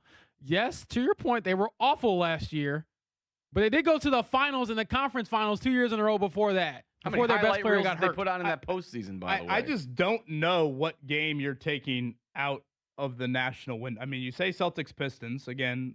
Okay, you could debate that. That's 1 and 2. Yeah, I don't really have a strong argument, so I'm just arguing just to argue. So shut up and let me do it. You put all this context in front of me. I didn't want to see any of this anyway. I wanted to just argue blindly into the void. Giannis's first game what kind of radio is this? And I know you always say you got to stay up late and watch Steph. Oh, yeah. I mean, Steph is the reason. I think Steph, LeBron, and Kevin Durant being in the Western Conference for a number of years until LeBron came back has taken years off my life. I have lost a ton of sleep trying to watch my 3 GOATs as they close it out. Sorry. Speaking of that, I saw, and Mark, we have Barry Odom on tomorrow. Yes. I thought I saw Purdue was playing UCLA week 3, and it's an 11 p.m. kickoff. Obviously, the game is out there, but 11 p.m. our time. Now, some might say it's probably a good time to have Purdue football on, but still, that's wild. It's also a weekend, though. Like, you're all right. Would you rather your team play 3 o'clock on a Tuesday or 11 o'clock on a weekend? 11 o'clock on the weekend. Oh, stop that. Why? You do not mean that. I do. You get to stay up late. Kids are asleep. Come on now. You want to stay up until 2 a.m.? You know how long college football games are? You want to stay up until 3 a.m. and then turn around and have to parent? Yeah, I do. Better than 3 o'clock on a weekday. Oh, stop. You don't mean that. Absurd. You can go dual TVs and have, Kids Bop or now 123 playing on the other dual TV. TVs is already going strong in my house with the White Sox and Cubs playing. Ashley's like, we're double TVs already? I'm like, yeah. What are we looking for? Colts joint practice coming up 3 o'clock today. We'll chat about it on the other side. Fan Morning Show.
Galaxy Concrete Coatings. That's indoor and outdoor concrete. So think garages, basements, patios, porches, and sidewalks. The website, galaxyconcretecoatings.com. That's where you want to start. You can scroll that, see the pictures and styles available to you. Our home about 100 years old, so I know we were really curious. Okay, would they have a style? We know we're certainly going to upgrade in terms of a modern concrete, but stylistically, is there something aesthetically that makes sense for our home? And we found it. We went with the Jupiter style and a new sidewalk, new front porch, and we are thrilled with the results. Again, it's Galaxy concrete coatings. It's indoor and outdoor concrete. Garages, basements, patios, porches, and sidewalks. Contact them today. Manufacturers upgrade the warranty from 15 years to lifetime. And I would say very efficient process. Tyler and Preston on site at our house, in and out in about 24 hours. So again, that's Galaxy Concrete Coatings, indoor and outdoor concrete. Garages, basements, patios, porches, sidewalks. Contact them today, galaxyconcretecoatings.com.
I will remember you.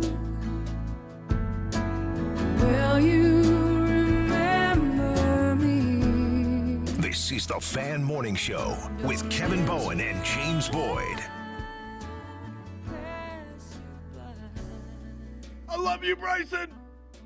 Mashed potatoes. One more time, Bryson.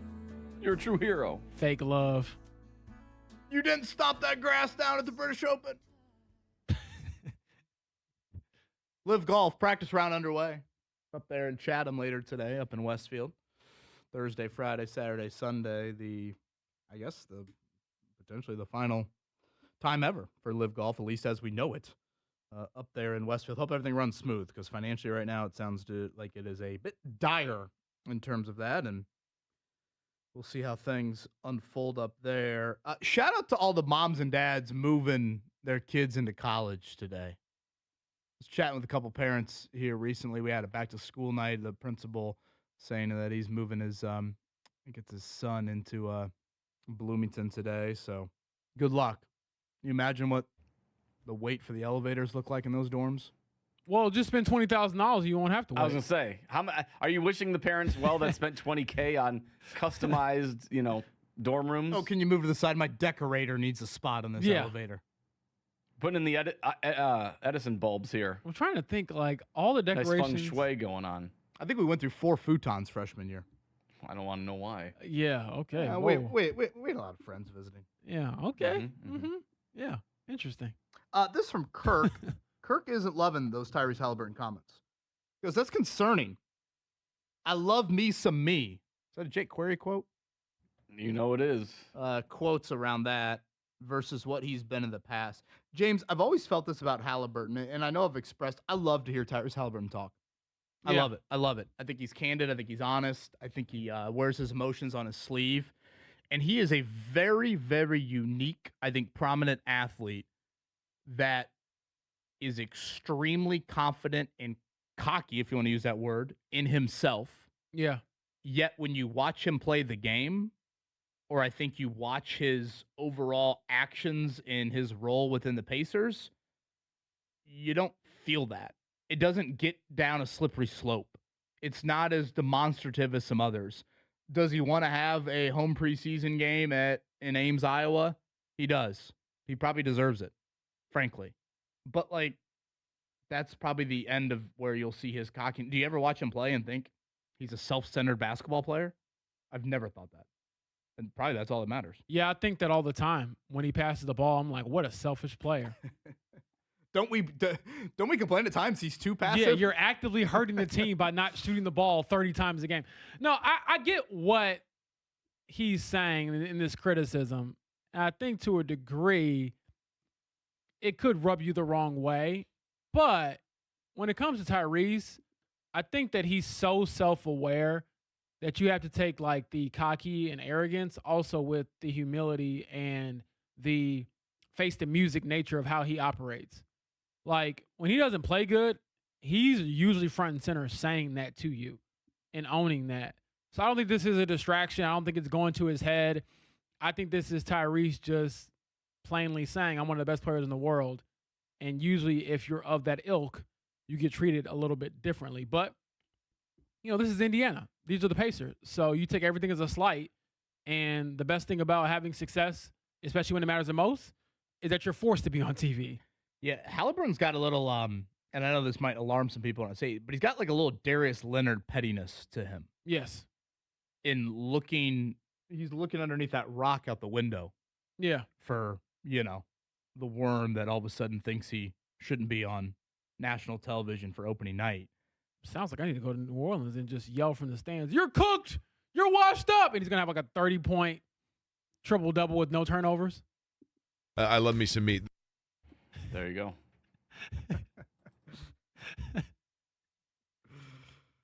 Jake Query, forever humble.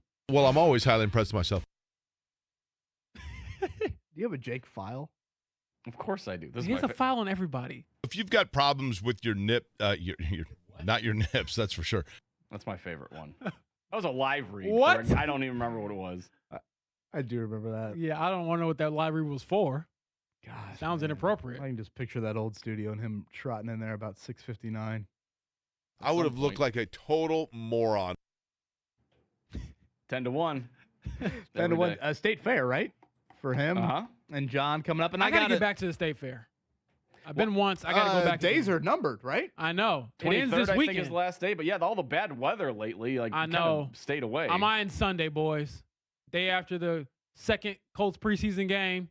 Should be a clear schedule. Final day, right? Got to get out there. I think that is. I think it is the final day. Nothing like overpriced fair food. For the State Fair. And I got to know with Mark Dykton coming up, what are we watching for at Colts practice with Atlanta? And certainly, as we've talked about on our variety of stations, right now head to 1075thefan.com and you can help our neighbors that are in need. We've partnered with Fox 59, CBS 4, and the American Red Cross for disaster relief for those affected by the flood. Your donation could help supply safe shelter, meals, and emergency supplies, and some support, frankly, as our families begin to recover. So head to 1075thefan.com. We are helping in the heartland. Our stations, our community standing together. You can check that out again, 1075thefan.com to help out today. 9 o'clock hour, 93.5, 1075 The Fan. When I was 19, I would have dressed like a total jackass, I'll bet you.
Me like a barcode. I'm dashing all the media strikes. I keep the media. That's reinforcement for the fight. And that alone will keep John Gotti on the phone. I'm tangled in the zone. I got the bees on the track. But you at the cow. This is the Fan Morning Show with Kevin Bowen and James Boyd. This time tomorrow, Barry Odom, year 2 for the Purdue head coach, going to join us. I thought I saw Peyton Manning made a stop in West Lafayette. I guess there's a relationship between Barry Odom and Peyton, and has chatted with Brian Brown, their returning starting quarterback. Drew Brees just made an appearance, so how can Purdue somehow, some way, scratch and claw their way to, first off, a Big Ten win, and secondly, can they sniff getting to, 4 or 5 wins this season? So we'll chat with him coming up tomorrow at 9. We'll also be recapping joint practice number 1. James Boyd, Colts and Falcons coming up later today. What's on your mind? Well, as you mentioned earlier, KB, I want to see the pass rush. Will we see Latu flash a little bit in this practice, put some pressure on Tua and Michael Penix? And I also want to see if the linebackers continue to rotate, or does C.J. Allen, his return, being healthy for a few practices now, change that a bit, and will he get more of the first team reps and perhaps get more on track to be that week 1 starter? Yeah, we'll see about an update on Travaris Ward as well. He has now missed a week plus with this back pain. I didn't spot him, James, Saturday or Sunday. I didn't either. At practice, which sometimes can mean, it's a little bit more. Sometimes it can be a nothing burger. So, do we get a little bit of clarity on that? Because I think when healthy, that is a position group that can be elite. And I think when you start to take some parts out of it, it could really, really impact the rest of the defense, and especially that pass rush. We had this question from Todd. Todd reached out earlier in the week asking about Von Miller. And he wanted the Colts to kind of sniff around that sort of signing. Now, again, this is prior to the Keenan Allen one, but if you remember, James, we really debated this a lot during the summer. Yeah. What do they need more? The pass rusher or the wideout? The pass rusher or the wideout? And I don't really know where we got. It just seemed like wide receiver started to become more of a prevalent thing to fans, maybe. I don't know. Maybe the Alec Pierce injury situation kind of played into this. But, you saw Jadeveon Clowney go to the Texans. Again, you saw Von Miller go to the Cowboys. And I still have some questions there. And, again, the Mooney situation plays into this big time. I think if you're healthy at corner and you trust Sauce Gardner and Travaris Ward to be opposite each other, and Justin Wally, who Lou Anarumo is super high on, then you probably are willing to blitz more. When I see some of their disruptive moments in practice, James, it really is a lot of blitzing that I feel like you are seeing there. But again, you got to trust your corners in order to do that. So that's where I do have this question, because I just, it almost seems like George Gums or Caden Curry, one of these rookies, if they can show you anything, they might have a game day role. Yeah, certainly. I think that those two in particular have stood out and had good moments. Caden Curry, especially in that preseason opener. Now, granted, he was going against some guys who probably won't be on like a 53-man roster, but that's what you're supposed to look like against guys who aren't on your level. So I can't really disagree there, KB. One thing to note, too, about the Mooney Ward situation, again, I don't, part of me is like, you shouldn't even say this out loud because I don't think we're here yet, but if for some reason this lingers through August and potentially impacts the start of the season, they are without Cam Taylor-Britt for the first game of the season. Yes. Don't know if Cam Taylor-Britt's a household name to fans just yet. Lou Anarumo guy from Cincinnati, fairly high draft pick, right? Like second rounder back in the day, and was like a key player for some of those Cincinnati teams. Now, it was a bit of a roller coaster ride for him, especially lately. Lou Anarumo actually benched him on multiple occasions, and last year he played and got hurt with a foot injury, and he's been a guy that I've noticed in camp quite often. Like, I'd say he's the next corner up, if you will. Yeah. So, again, he's out, suspended week 1. What was it? Reckless driving? Is that what it was? Yes, looking at it right here, this was last year. He was arrested and later pleaded guilty to reckless operation and driving without a license following a 2025 traffic incident in Cincinnati. Spent 5 days in jail. Apparently, he did a burnout near Paycor Stadium, which it's not Midnight Club, the video game. You can't do that in real life. So well, there's a lot of he's gotta highways over sit there. down. Yeah, he's got to sit down for a little bit. And so his suspension will actually kick in August 30th, and then he'll be able to rejoin the team the day after the season opener, September 14th. This actually reminds me, Kevin, I was looking on TikTok the other day, and guess who popped up on my page? Kenny Moore II. Oh, yeah, he's still a free agent. He's still a free agent, and the TikTok was him in the parking lot somewhere here in Indianapolis or in the Indianapolis area, and the caption was, when the field you're practicing on gets closed because of the storms. And so you play catch in the parking lot. So he's got somebody throwing him the ball. He's got like slides on, and he's got his Colts helmet on, and it's just him catching a few passes. And it kind of made me think, do you think he regrets asking for his release?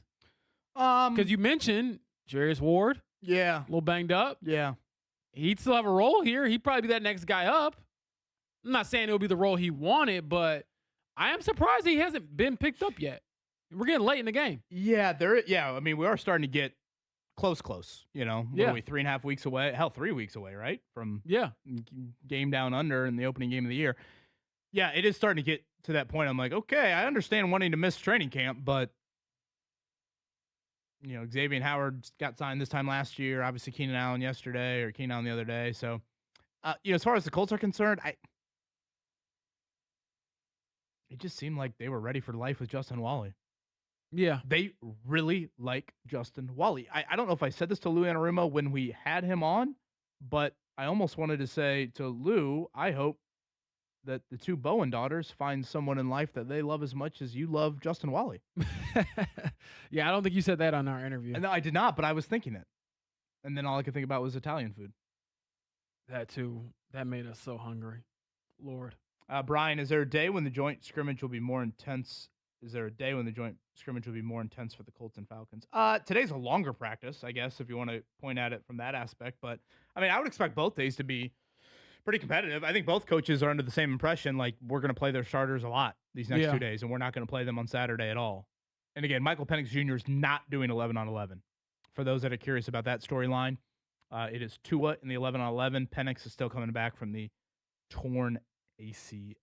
3 o'clock today, 3 o'clock tomorrow. The brain of Mark Dykton. Let's get into it. He's got questions. How about a game? They've got answers. Hey, I'm more of a cornhole man myself. Sports, music, movies. What? High fashion. That Hansel's so hot right now. And everything in between. You ever seen a foot with 4 toes? It's time to get a glimpse into the mind of Mark Dykton. Stop it, you're scaring me. It's time for I Gotta Know. Okay, you two punks, I want a good, clean fight. Let's get it on. All right, boys, let's get into it. Will Keenan Allen lead the Colts in receptions in 2026? Oh, that's a good question. So, just for some context, last season he had 81 for the Chargers. Michael Pittman led the Colts with 80. Tyler Warren had second with 76, and Josh Downs in third with 58. I'm going to say yes. Really? Wow. He's been targeted 120 times over the last 3 seasons, at least 120 times. And that love between him and Shane Steichen, he's going to spam him. Wasn't Lab McConkey kind of hurt last year at the Chargers? Yeah, that's true. I'm going to pick him just to ruffle some feathers. But the last 3 years for Keenan Allen, in 2023 with LA, 150 targets. In Chicago in 2024, 121. In LA in 2025, 122. Yeah, I mean those are That's big why numbers. I'm rolling with them. Now again, I don't different quarterback, different situation. I'd have to look at the injury situations at the pass catchers, but I'm not saying by a lot, but I think he's gonna have let's say he has, I don't know, 79 catches. I don't know if that's a good thing though. I'm not saying it's good. Maybe we can get into that a little bit more, but sorry to spin the question a little bit, Mark, but I don't think Keenan Allen leading you in catches would necessarily be a good thing. Okay, he had 10 more targets than Tyler Warren did last season, and Tyler Warren led the Colts to 112. and Warren played every game. And I obviously Warren hit a bit of a wall there when Daniel Jones went down. But So then can I pivot the question to you a little bit? Who needs to lead the Colts in receptions or targets for their offense to be at its best? Well, I honestly would answer Pierce because that means he's healthy for 17-some games or close to healthy. Okay. Like if you could say right now that Alec Pierce leads you in targets or catches or however you want to define it, that's great, right? Because that means he's been pretty darn healthy throughout the season. I know we've debated Warren and Downs. I think we've kind of done that sort of debate there. So, yeah, boy, that's a. I just don't think the answer. I don't think that would be a positive development. Okay. All right, let's stick with the Colts. But it's a fair question. The Colts will be a top 10 team when it comes to turnovers in 2026. They were tied for 17th last year with a turnover differential of -2. So this factors in offense and defense when we talk about turnover differential. Right. But I'm more looking defensively. Okay, like they have the defensively, secondary that's will they be a top 10 team for takeaways? Yes. Oh, They've got this say secondary that's supposedly going to be one of the best in the league. Can they get some balls in their direction? I'm going to say no because I don't trust the pass rush enough. I trust Latu. I think he's due for another leap. But boy, once you get past him, I just don't see enough game records on the edge to make those types of turnover-worthy plays. Yeah, I might put them a little bit higher than where they were last year, Mark, but I don't think I can crack top 10. Top 10 is... You said you don't trust the pass rush. I know it sounds bad to say. I just don't trust the health of the secondary staying there. That's a fair one, too. And you're already dealing with something here in camp, so... Boy, but if they are, I mean, if you're top 10 in turnovers, then you're playing a real game in January. Yeah, for the first time in a while. All right, Kevin probably went from 6 to midnight seeing this headline yesterday, but Live golfers reportedly met with a potential investor and left feeling mixed about how that meeting went. Will we see some version of Live Golf after the finale in Westfield this weekend? Yeah, I mean, I think we will. It's just what the hell does it look like? You know, it seems like Bryson DeChambeau, for what it's worth, is like backing what the future of Live could look like. But, you know, if you lose John Rahm, you know, we played this game last week. Can you guys name another golfer in Live? You know I can't. Right? You know, Brooks Koepka and Patrick Reed have already left. Yeah. And they're serving their little whatever. And now they'll be back on the PGA Tour here in full earnest. So, yeah, I mean, as we know, which is just wild to think how much, I mean, we're talking billions of dollars they invested, and this is the product that they produced. I just don't see how, with less money, you would able to produce a product that all of a sudden has people clamoring for it. When you said people are already like complaining they might not have gotten paid from the last tour stop. Yeah, that's kind of crazy. That's not ideal. Yeah, I saw 2 lawsuits filed. Basically, their preseason media tour, like they did, they had a company that did like their media day, if you will. They haven't been paid out, and then some other vendors throughout the course of the year. So, yeah, I think maybe Mark, but largely as we know it, no. All right, step back in time with me. What was your most memorable purchase when you first got your own money? Like maybe first job, what was your first big purchase? Do you remember what it was? Like I got speakers in my car in my Saturn Ion. I thought I was so cool. Yeah, I got mine. I caddied at Crooked Stick when I was a young child, and I got paid $40 for 18 holes. And my dad picked me up afterwards, and I said, "Can we go straight to Golf Galaxy? I want to buy a putter." And I bought a putter for $39.99. Oh, dang! That was so tax. Did Dad cover you for tax? I think he got me to $41.05 or whatever the tax was. So okay, yeah, I can see it. It was a black knockoff Odyssey. I can see it right now. I wonder if I still have them in the basement. I think mine were a pair of gym shoes, a pair of sneakers. I think my first real purchase was the Jordan 11 Concords, black and white. Ooh. OG status. Have we talked about East Bay magazine? Was East Bay a thing when you guys? Yes. Yeah, I loved East Bay. Boy, I remember getting Arizona shorts out of the East Bay magazine for my birthday, and oh my, you would have thought I was Jason Gardner. Yeah, I probably spent a good amount of time growing up looking through that magazine. Like I'm just circling things in East Bay. Oh, I loved it. Yeah. Good times. Wasn't there also a gadget magazine too, where it was like, oh, like I don't know, like look, a flying like CD player or something. Like, what would I need this for? But it's like I kind of want this or whatever. Can you imagine listening to Now 67 and your flying CD? I know. Oh, they're playing new Enrique Iglesias song. Yeah. All right, it's National Ricky Potato Martin. Day. What's your favorite version of a potato? Oh, I love tater tots. Well, I feel like I have to go French fry. Love French fries. Like crinkle fries?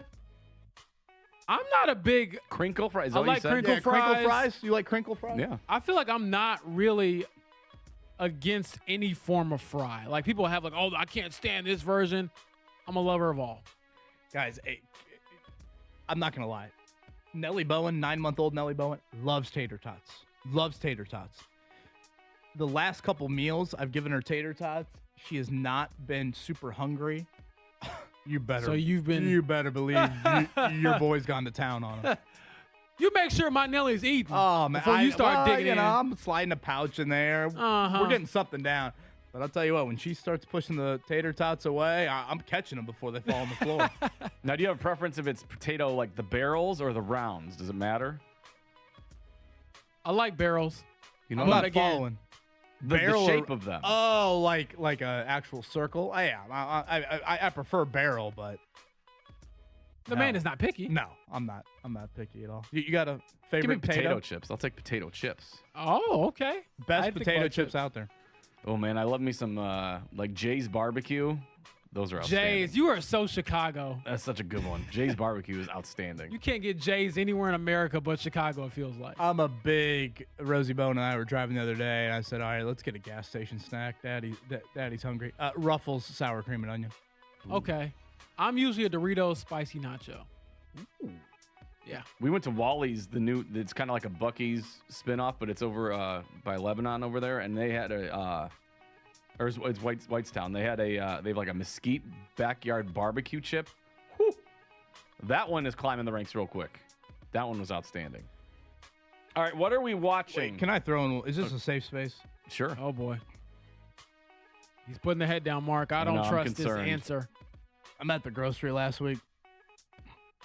We needed a lot, so I knew it was going to be probably a half hour, 40 minutes. Please tell me you use the actual bathroom in the store or something. Ordeal there. I went down the chip aisle first. I got a can of ranch Pringles, and I ate half of it while I went through the entire grocery store.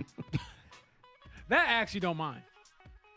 As long as you paid for it. Yeah, as long as you're not out here shoplifting chips and dip. Now, I thought about going U-Scan line because I didn't want homegirl to pick up the can and being like, why is this so light as she scans it? Well. But that's I'm good with that. Yeah, you're fine. So did you actually go in the U-Scan line? No. I went with her. Luckily, she was so rapid fire. You know, I mean, it's amazing how quick their hands are. Efficiency. Oh, yeah. It was beautiful to watch. And she was just boom. And I was like, oh, thank you. She could have thrown it down the conveyor belt and they popped open like half the can. Oh, what happened? What'd you do? But I was nervous, guy. I was kind of waiting for make sure nobody was in my you weren't nervous when you were eating, so why are you getting nervous now? Well, I was just waiting for people that weren't on my aisle, and then I would eat 3 or 4 at a time. Thank you for letting me share that. You're welcome. Glad you got to sit on the couch there. All right, what are we watching? What's on your streaming list? Either you've been watching it or it's on up next. What are you doing? I actually just watched the first episode of Lanterns on HBO. Ooh, I want to watch that. It was pretty good. I enjoyed it. Kyle Chandler's in there, Aaron Pierre. Kyle Chandler is one of the more underrated actors, I think, of my era. I pretty much enjoy anything he's in. Shout out to Friday Night Lights, the series from back in the day, but it was very good. So I don't know like a whole lot of comic book history, so I can't really critique how accurate it is, but I enjoyed it. I'm running into some issues with old Apple and Ted Lasso. Have you guys watched any? I've never watched Ted Lasso. Fun fact. Issues is what? Really? Yeah. I don't know. Maybe honestly, I haven't paid for it because What? I was trying to watch it the other day, and I believe you can watch on Amazon too. I don't know about that. Like an add-on or something? Right. Have you watched new? We've watched the first 2 episodes. Yeah. Good? Yeah. He's coaching a women's team. Is that correct? Yes. So resets after the fact. No spoilers for James, I guess, or whatever. But yeah, You can spoil it. Kind of I mean- resets, and then kind of takes place what he's been up to since he left the men's team, and then picks up to where he is now and how he gets back over there. So I do want to watch. Is what you're Yes, saying? I Okay. thoroughly enjoyed the first 2 episodes so far. Yeah. That's on the list, and Maddie's still watching just trash reality TV. Shane Gillis's show on Netflix, Tires, season 3 of that. I think it's an outstanding show. I think it's very, very funny. We've watched that already. And then my daughter, who is a huge dinosaur fan, is begging to go see The End of Oak Street. The kind of like, not a Jurassic Park movie, but it's got dinosaurs in it. She's like, can we go see that, please, this weekend? Can she pick up Max Bowen on the way? The invitation's out there if you'd like to go. Sure. End of Oak Street with, I think it's Anne Hathaway and Ewan McGregor or whatever. It's supposedly very good. Wait, Anne Hathaway's in a dinosaur movie? Yeah. It just came out this past weekend. I guess got pretty good reviews and did well at the box office. The only thing I know about Anne Hathaway is The Devil Wears Prada. Not the only thing, but that and The Princess Diaries. Batman as Catwoman. Oh, yeah. I forgot about that. The brain of Mark Dykton. Thank you, sir. Let's check it out.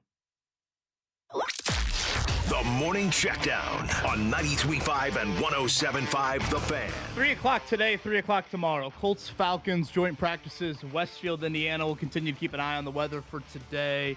Hopefully they can still be outdoors there. Again, a little bit of a longer practice today. Expect a lot of starter action, and I would say pretty competitive, all things considered. I know the Falcons have really kind of been like the Colts in that there hasn't been much playoff success here. But, James, I don't know. I always just feel like they've got some good individual talent. Bijan Robinson, Drake London, Jesse Bates, the Fort Wayne native, back to practice. I saw A.J. Terrell, one of the better corners in the NFL. Yeah, should be some good matchups today. Looking forward to some of those one-on-ones and team periods. And, of course, I'm sure Sauce Gardner's looking forward to facing Drake London again and hopefully perhaps not going viral like he did last week. Last night, the Fever, 101-95 over the Toronto Tempo. That's now 5 in a row. It's 10 of 12. James, they're undefeated since KK Timpson went in the starting lineup.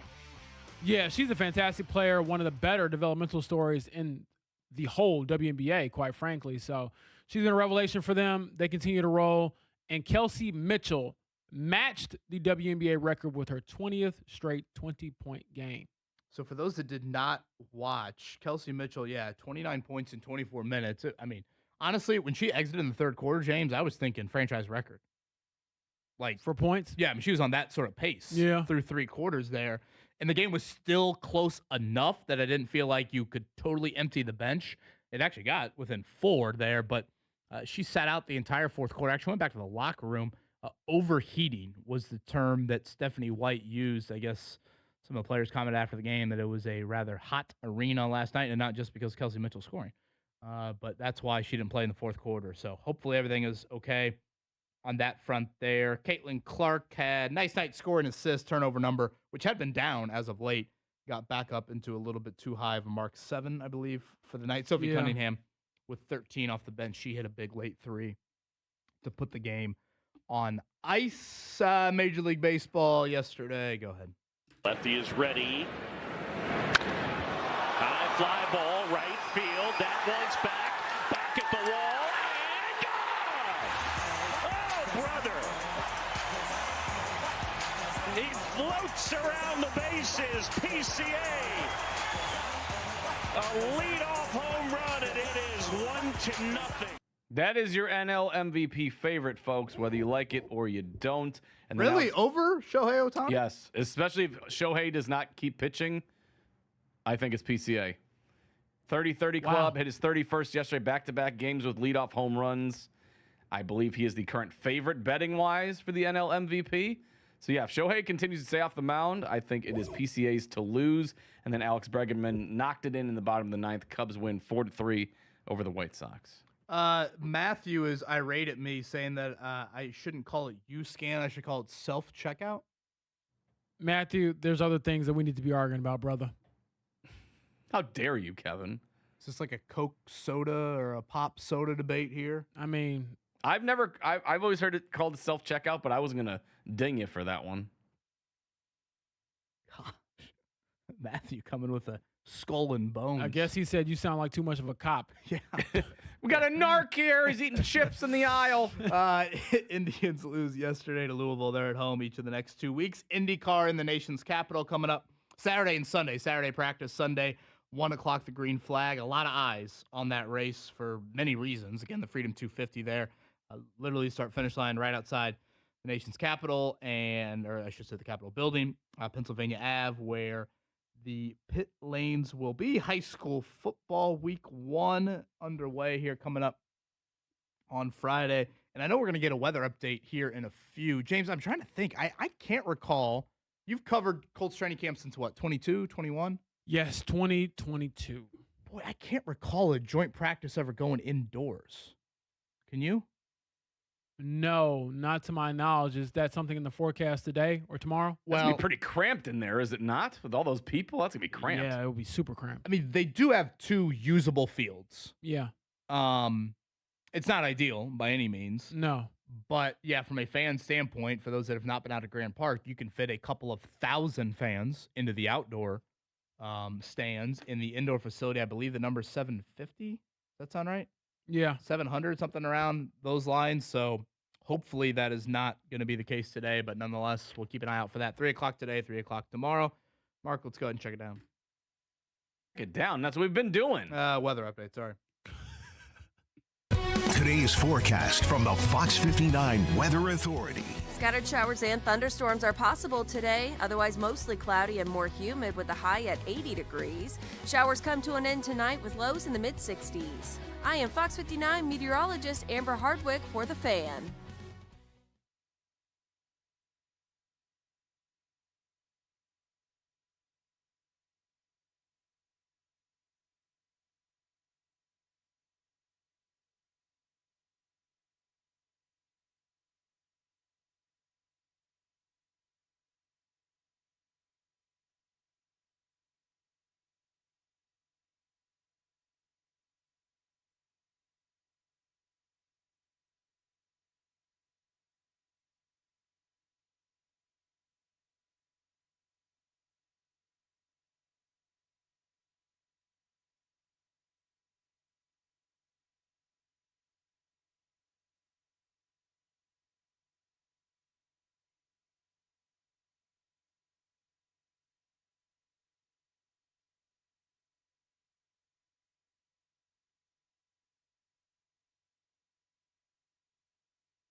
know who you're meeting in the cemetery?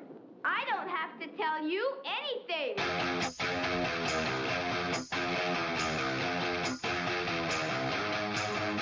This is the Fan Morning Show with Kevin Bowen and James Boyd. Well, thanks for spending your Wednesday morning with us. Yes, I am Kevin Bowen, James Boyd, alongside Mark Dykton across the way. And just to remind everybody, and certainly those that have been impacted by the recent flood, we're partnering with CBS 4, Fox 59, the American Red Cross. You can head online, 1075thefan.com, and you'll see a donation link there. Your donation could help supply safe shelter, meals, emergency supplies, and support as families begin to recover. So again, that's 1075thefan.com. Help in the heartland. Our stations, our community standing together. Speaking of community, I think Jake and John will be up at the State Fair today, and then John will join us in Westfield. That'll be 3 o'clock tomorrow. DeForest Buckner, he said, will join him. I noticed Buckner on Sunday, James. That was probably the day that he has taken the most, I would say, 11 on 11 reps. And it happened to be just a full padded practice, which obviously is, good for him as well. So curious how much he does today, because he participated last week, right, in the joint practice with New England. Mark, will you switch him over, James? So, yeah, just more Buckner involvement, I think, will be something to keep an eye out for. Yeah, for sure. And if you couldn't hear me for the last 5 seconds, that's because Mark didn't do his job properly back there in the studio. I'm keeping the rig on the road, I think. So, What the hell are you doing back Trying to buy us tickets to, golf passes to live one last time. You guys want to go? Show trip? No? I think you would enjoy a show from a golf course. Live or not. Oh, Kevin, absolutely. I'm assuming at the fan outing, he's in his element. Yeah, we did. Yeah, I was going to say, fan golf outing. We've done that. We've been to the Pacers golf outing. Yeah, we are. I mean, hell, we're open for business, are we not, boys? This is true. We're very much looking forward to Very the much days so. when we are. Any coffee shops want us to do a show from there for breakfast? Sure. Friday football coffee shops, sign us up. Pay us in streusel. But yeah, to get back to the Buckner thing, I don't want that to get lost in the shuffle of all the other storylines, James. Is that's a very positive development that continues to happen that could be a difference maker for this season. If you expect Latu to take a third-year jump and Buckner gets back to being DeForest, God's favorite Buckner, as you call him, when's the last time the Colts have had 2 Pro Bowl caliber defensive linemen? Yeah, very good point. And it is encouraging. I mean, I don't know what I expected when he came back from the neck surgery. I think anytime you get operated on in the neck area, that is a kind of a scary area to have something done. And he was very candid about where he was just as far as thinking about his future in football and whether he wanted to continue playing and things of that nature. So it's encouraging that he's being back to his old self. And now the question becomes, can he just hold up throughout the season? Because that's what he really hasn't done the last couple years. And to give him his credit, DeForest Buckner has been very, very durable throughout his entire NFL career. But the last 2 years, he's missed multiple games. The first time was a high ankle sprain. Kind of just bad luck, got rolled up on. This one was the neck. But obviously, as players get older, they usually tend to get a little less durable. Riley Leonard versus Cooper Rush. I think that's what we're looking at Saturday. Cooper Rush, their third-string quarterback. Remember, Michael Penix's not doing 11 on 11, so he won't play in the game. Tua, the assumed starter right now, would sit. So if you're out there, you're going to have Tua, Penix, again, in 7-on-7 settings. I forgot about Samson Ebicom. He's on the Falcons. Remember him? Yeah, he had a pretty good first year with the Colts when he signed initially. I think he came over from the 49ers, but tore his Achilles and a couple years ago, came back last year and just wasn't the same player. So we'll see if he can get back on track now that he's a couple years, or at least 1 full year removed from the Achilles injury. Now, going back to some of the conversation around the Colts and Riley Leonard, how big do you think this start is for him Saturday? As far as his performance. Huge. Yeah, huge. I mean, this time last week when we found out that Richardson was going to be the starter of the preseason opener, I think maybe on Tuesday's show when you were in Foxborough, James, I was like, boy, what a great opportunity for Anthony. You know, when you are behind it, and I don't know if this golf analogy is going to play, so I apologize. But if I'm playing you in match play, I think there's this thought of a head-to-head match. You know, if you drive it 30 yards past me, the fact that I get to go first and put pressure on you is a huge, huge advantage. Absolutely. And so that's, I think, what Anthony did. And to be honest with you, I don't know if maybe we saw that out of Riley in the second half. I mean, his first, downfield throw was awful. Awful decision, too. And now he did get smoked on the first play of, the third quarter there. So I don't know how much that played into it. But, yeah, I think it is a very, very important element to it. Now, game 3 of the preseason with Daniel Jones still sitting, that'll be next Saturday against Detroit. I assume, James, that they will still play Anthony and Riley next Saturday against the Lions. Yeah. Now, again, how do you divvy those up? Because it's going to be the extra preseason game. Can you do the even split? That remains to be seen. But do you think they would announce who QB2 is? Or no? Is it just not that big of a deal?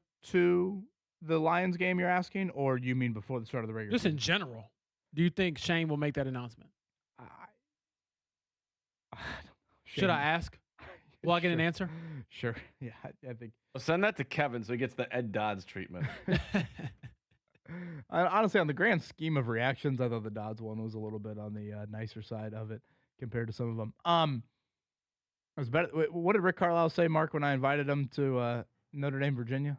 But might let the urge pass, I believe was the direct quote. Yeah. You dig up some of the great Rick Carlisle responses over the years. I mean, I guess on the regular season depth chart, James, they could throw out the old or, but it is something they do have to announce on game day. Again, to go back to this, you do have to announce who your third string quarterback is. Therefore, you announce who your second string quarterback is. So, I don't know. Do you think Shane Steichen views that as a competitive advantage if he tells the opposing team who his backup quarterback is? I don't think so. I just wonder, for clarity's sake with the team, everyone knows where they stand. Is that worth doing publicly? Ask Shane Steichen that. He'll probably get this response. Yeah, I may let the urge pass on that. Sounds like send out the invite, Kev. Hopefully we'll be talking to Rick here pretty soon as the season gets closer. Those two cannot answer questions more differently. I'll tell you what, though. Can you imagine Shane Steichen for 20 minutes every Tuesday? I was going to say, there are some days, though, where we got to really come prepared because Rick can put you through the ringer. Shane's longest answer the other day was about throwing the challenge flag on Sundays. He's all ball, apparently. All ball, to say the least there. So, yeah, I do think once we get through Saturday, James, that is a relevant question, along with what's your plan for the final preseason game. Yeah. When he says some more starters could play in that game, what does he mean? Does he mean the starting O-line? In front of a Leonard or a Richardson? Yeah. To note one thing on the offensive line, for those that might have missed it in the preseason opener, they did play one of their starters for one series. Jalen Travis, the starting right tackle, the lone incumbent. Again, he is replacing Braden Smith, who now is with the Houston Texans. He did play one series. Your starting defense, well, as much as I say it's pretty straightforward who you would play there, part of me is like, would you really play Buckner? Would you play Sauce Gardner? Would you play Cam Bynum? Cam Bynum is one of the more indispensable players on the team, especially with him now as a signal caller. I think Cam Bynum is really good at football, and we probably should talk about him more. Well, I think he has a shot to be Pro Bowl, All-Pro caliber if the team success is there. He takes the ball away. He's pretty good at breaking up passes, and his celebrations are hilarious. What's not to like about the guy? He did say the other day, and I asked him this last week, Kevin, about why he doesn't drop picks. Because even the other one he made the other day on the long interception he had off Daniel Jones. Well, he read that beautifully. Yeah, but that also wasn't the easiest catch in the world. He went up and high-pointed and everything.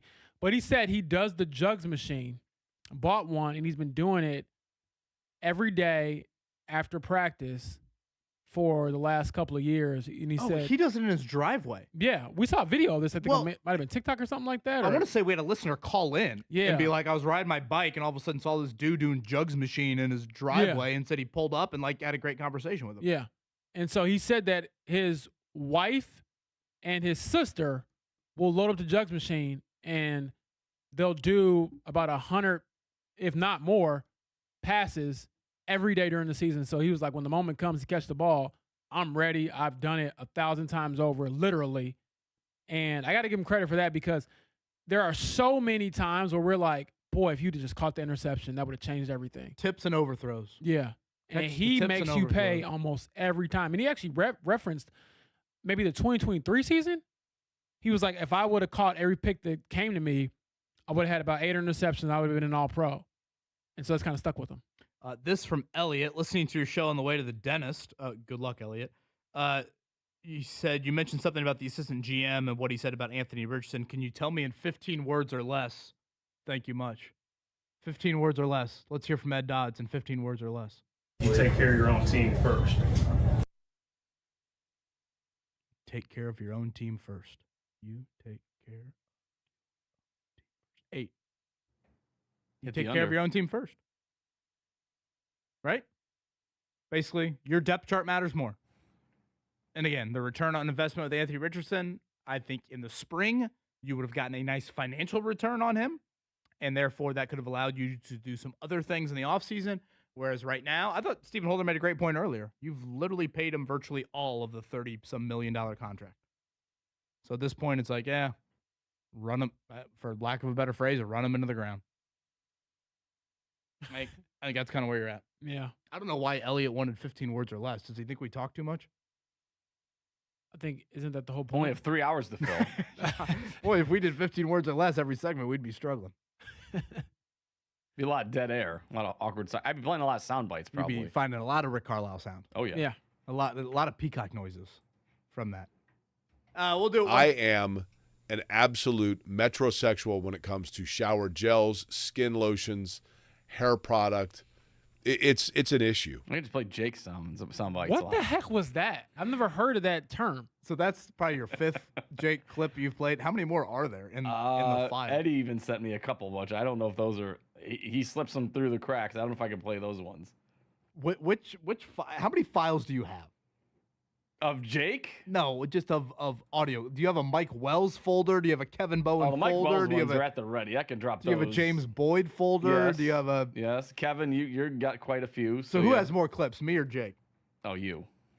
We've been together longer, We have Matt Ryan. and I have Kevin Bowen. And we'll see Matt Ryan. I assume today. I assume he'll be in Westfield, Indiana, where he used to have Colts training camp. By the way, you mentioned Mike Wells, so I have to play it. Carson has a nice touch on his balls. Just an absurd way to phrase that. I mean, how the hell am I supposed to throw it a break? Okay, fine.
This is the Fan Morning Show with Kevin Bowen and James Boyd.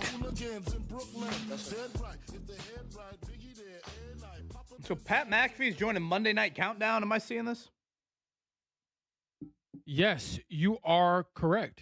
I guess he's got to earn that $60 million plus he's going to be getting. So he and his compadres, they'll do the Friday show on site like they've done at these respective college game day venues, of course, and then obviously does college game day. And then is his Sunday quiet? I'm trying to think. I guess his Sunday he shows up to Colts games, doesn't he? Yeah, but perhaps that requires a little less responsibility.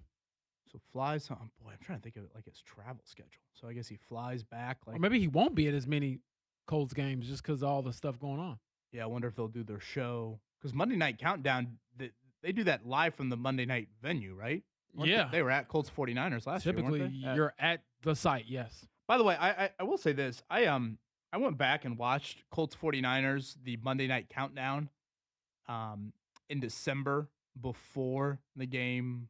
You know, you have the hour-long show or whatever. I went back and watched it like a few days later. I will say this, and this kind of gets maybe into our Tyrese Halliburton conversation from earlier. Tyrese being irate that the Pacers aren't more nationally recognized, I guess, on opening night with him coming back from the torn Achilles. When your team is on the one show in town, if you will, Sunday Night Football, Monday night especially, because Sunday Night Football, you are playing a bunch of highlights from the day. Boy, you get so much coverage. Like, so much prominent coverage on your team. And I get the Phillip Rivers storyline was, like, rather easy for ESPN to gravitate towards. But, like, at one point, they had their Monday Night Countdown crew, and the camera's going up and down the Colts stretching lines. And they're like, here's Latu. Here's Cam Bynum. I think at one point they interviewed, maybe, like, Ryan Clark, like, interviewed Cam Bynum one-on-one in warm-ups. And it's like, boy, that's, like, great exposure for these guys. And so I do understand. Part of me is like, boy, do we really need to make a huge deal out of like whether your team's on primetime or not? It just seems like that's such an overblown conversation in my eyes. But having like watched that, I get why people make a little bit of a bigger stink about it than I do. Do you think that they should take your approach? Well, I guess, James, I think we come from a little bit of a biased point of view. Like, we already have great access to the team we cover.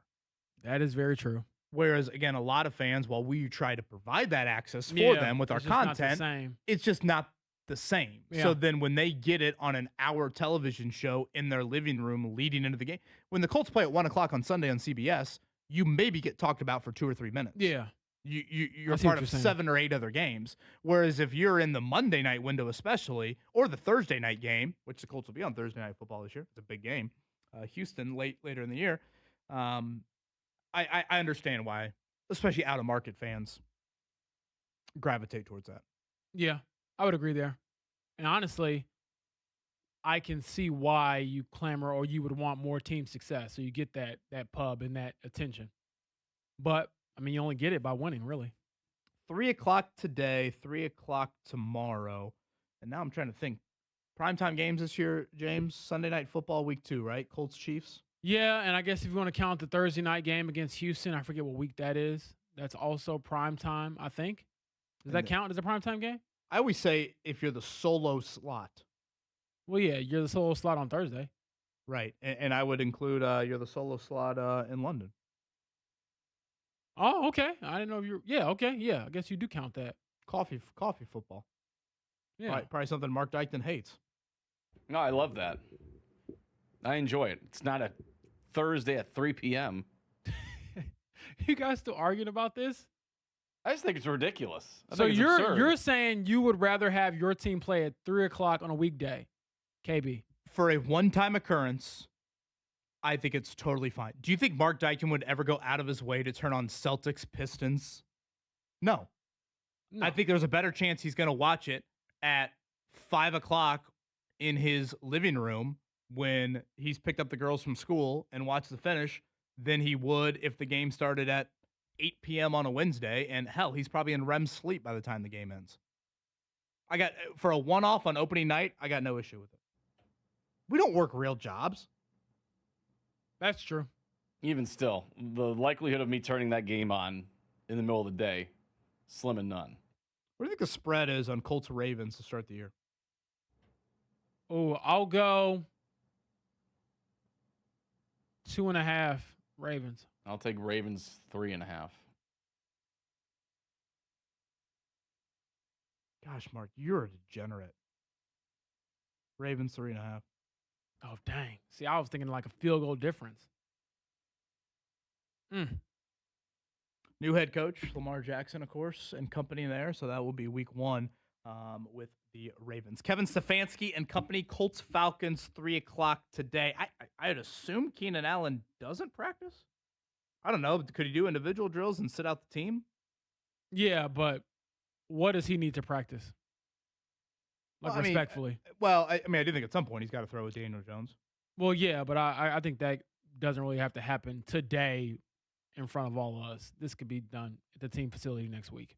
Yeah, so again, 3.5 weeks away from the start of the season. But he's still got to make the team, to be clear. Got to earn your keep. We're not giving away spots here. This is a new day and age. Tougher team. Find a way. Did you update your 53-man roster post Keenan Allen? I did. And so you gave the scissors to who? Who did you have on it that you then... What's the show, Mark, that Andy Dick did where he did the... Oh, the Andy Dick Show. Is that what it was called? So, James, who did you go? Laquan Treadwell. That was my cut. Mainly because I think Nick Westbrook-Akine gives you more as a receiver and has given you more in recent years. And if you add Keenan Allen into that mix, then Ashton Doolin suddenly becomes more of an insurance wide receiver, and he can go back to being a great gunner and special teams player for you, which is not the case with Laquan Treadwell. Well, and one thing, Treadwell's done a little bit of special teams here the last couple of years. He's mainly been on the practice squad, but Westbrook-Akine does have some decent special teams history too. Yeah. So, again, anytime you're filling out the rest of the depth chart, I think that is. And really, the domino effect off of the Keenan Allen news is, does this just kind of slot Ashton Doolin back into the all-pro Ashton Doolin role we are used to?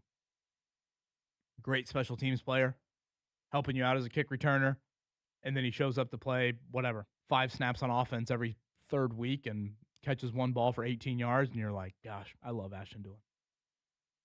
He's a football player, as they say. It's almost like, and this is going to be some high praise for Keenan Allen walking in here, but I thought when you added Tyler Warren, James, it just slotted everybody in the tight end room more proportionally. Yeah. If that's the right word to use. Yeah. Like now everyone is where they need to be on the depth chart. Maybe the Keenan Allen thing does that for the rest of the wide receiver room. It just, what did Joel Erickson say with us? They got a bunch of 4s in there. Yeah. Now does that allow for them to be a little bit more in the proper positioning on the depth chart? Yeah, and I think that is kind of how I evaluated my room after the signing of Keenan Allen. Jake Query live from the fair. Is that right, Mark? That's right. I got to get back to the state fair, guys. I got to get me another milkshake from a dairy bar and another grilled cheese. Yeah, at minimum. I need that Italian melt, the sourdough. Gosh, I love sourdough bread. Yeah, I feel bougie when I eat it. I feel so like, this isn't a regular grilled cheese. Just don't send a lemon shake up James's way. No, He'll throw it in your face. Did you hear him earlier in the show? No. I think this was during a break. I was nervous as Mike was hot. Yeah, so he was talking about lemon shakes like you talk about Aaron Rodgers. Look, I love Indiana. I love all of you. No, don't throw in the this. caveat. Stop. No, Just I have to explain say yourself. this because shut up and let me explain myself. We got 30 seconds. Okay, we're 15 real words quick. or less. Most overrated drink in Indiana history is a lemon shake up. I will die on that hill. It ain't nothing but some lemonade. I can get a better lemonade from Minute Maid. Not that great. Give me something else. Do better. There you have it. Agree or disagree, Mark? There it is. Agree? Wrap the show. Agreed. Oh, is that it? Jake from the state Wrap fair. it up. Quite the way to end on it.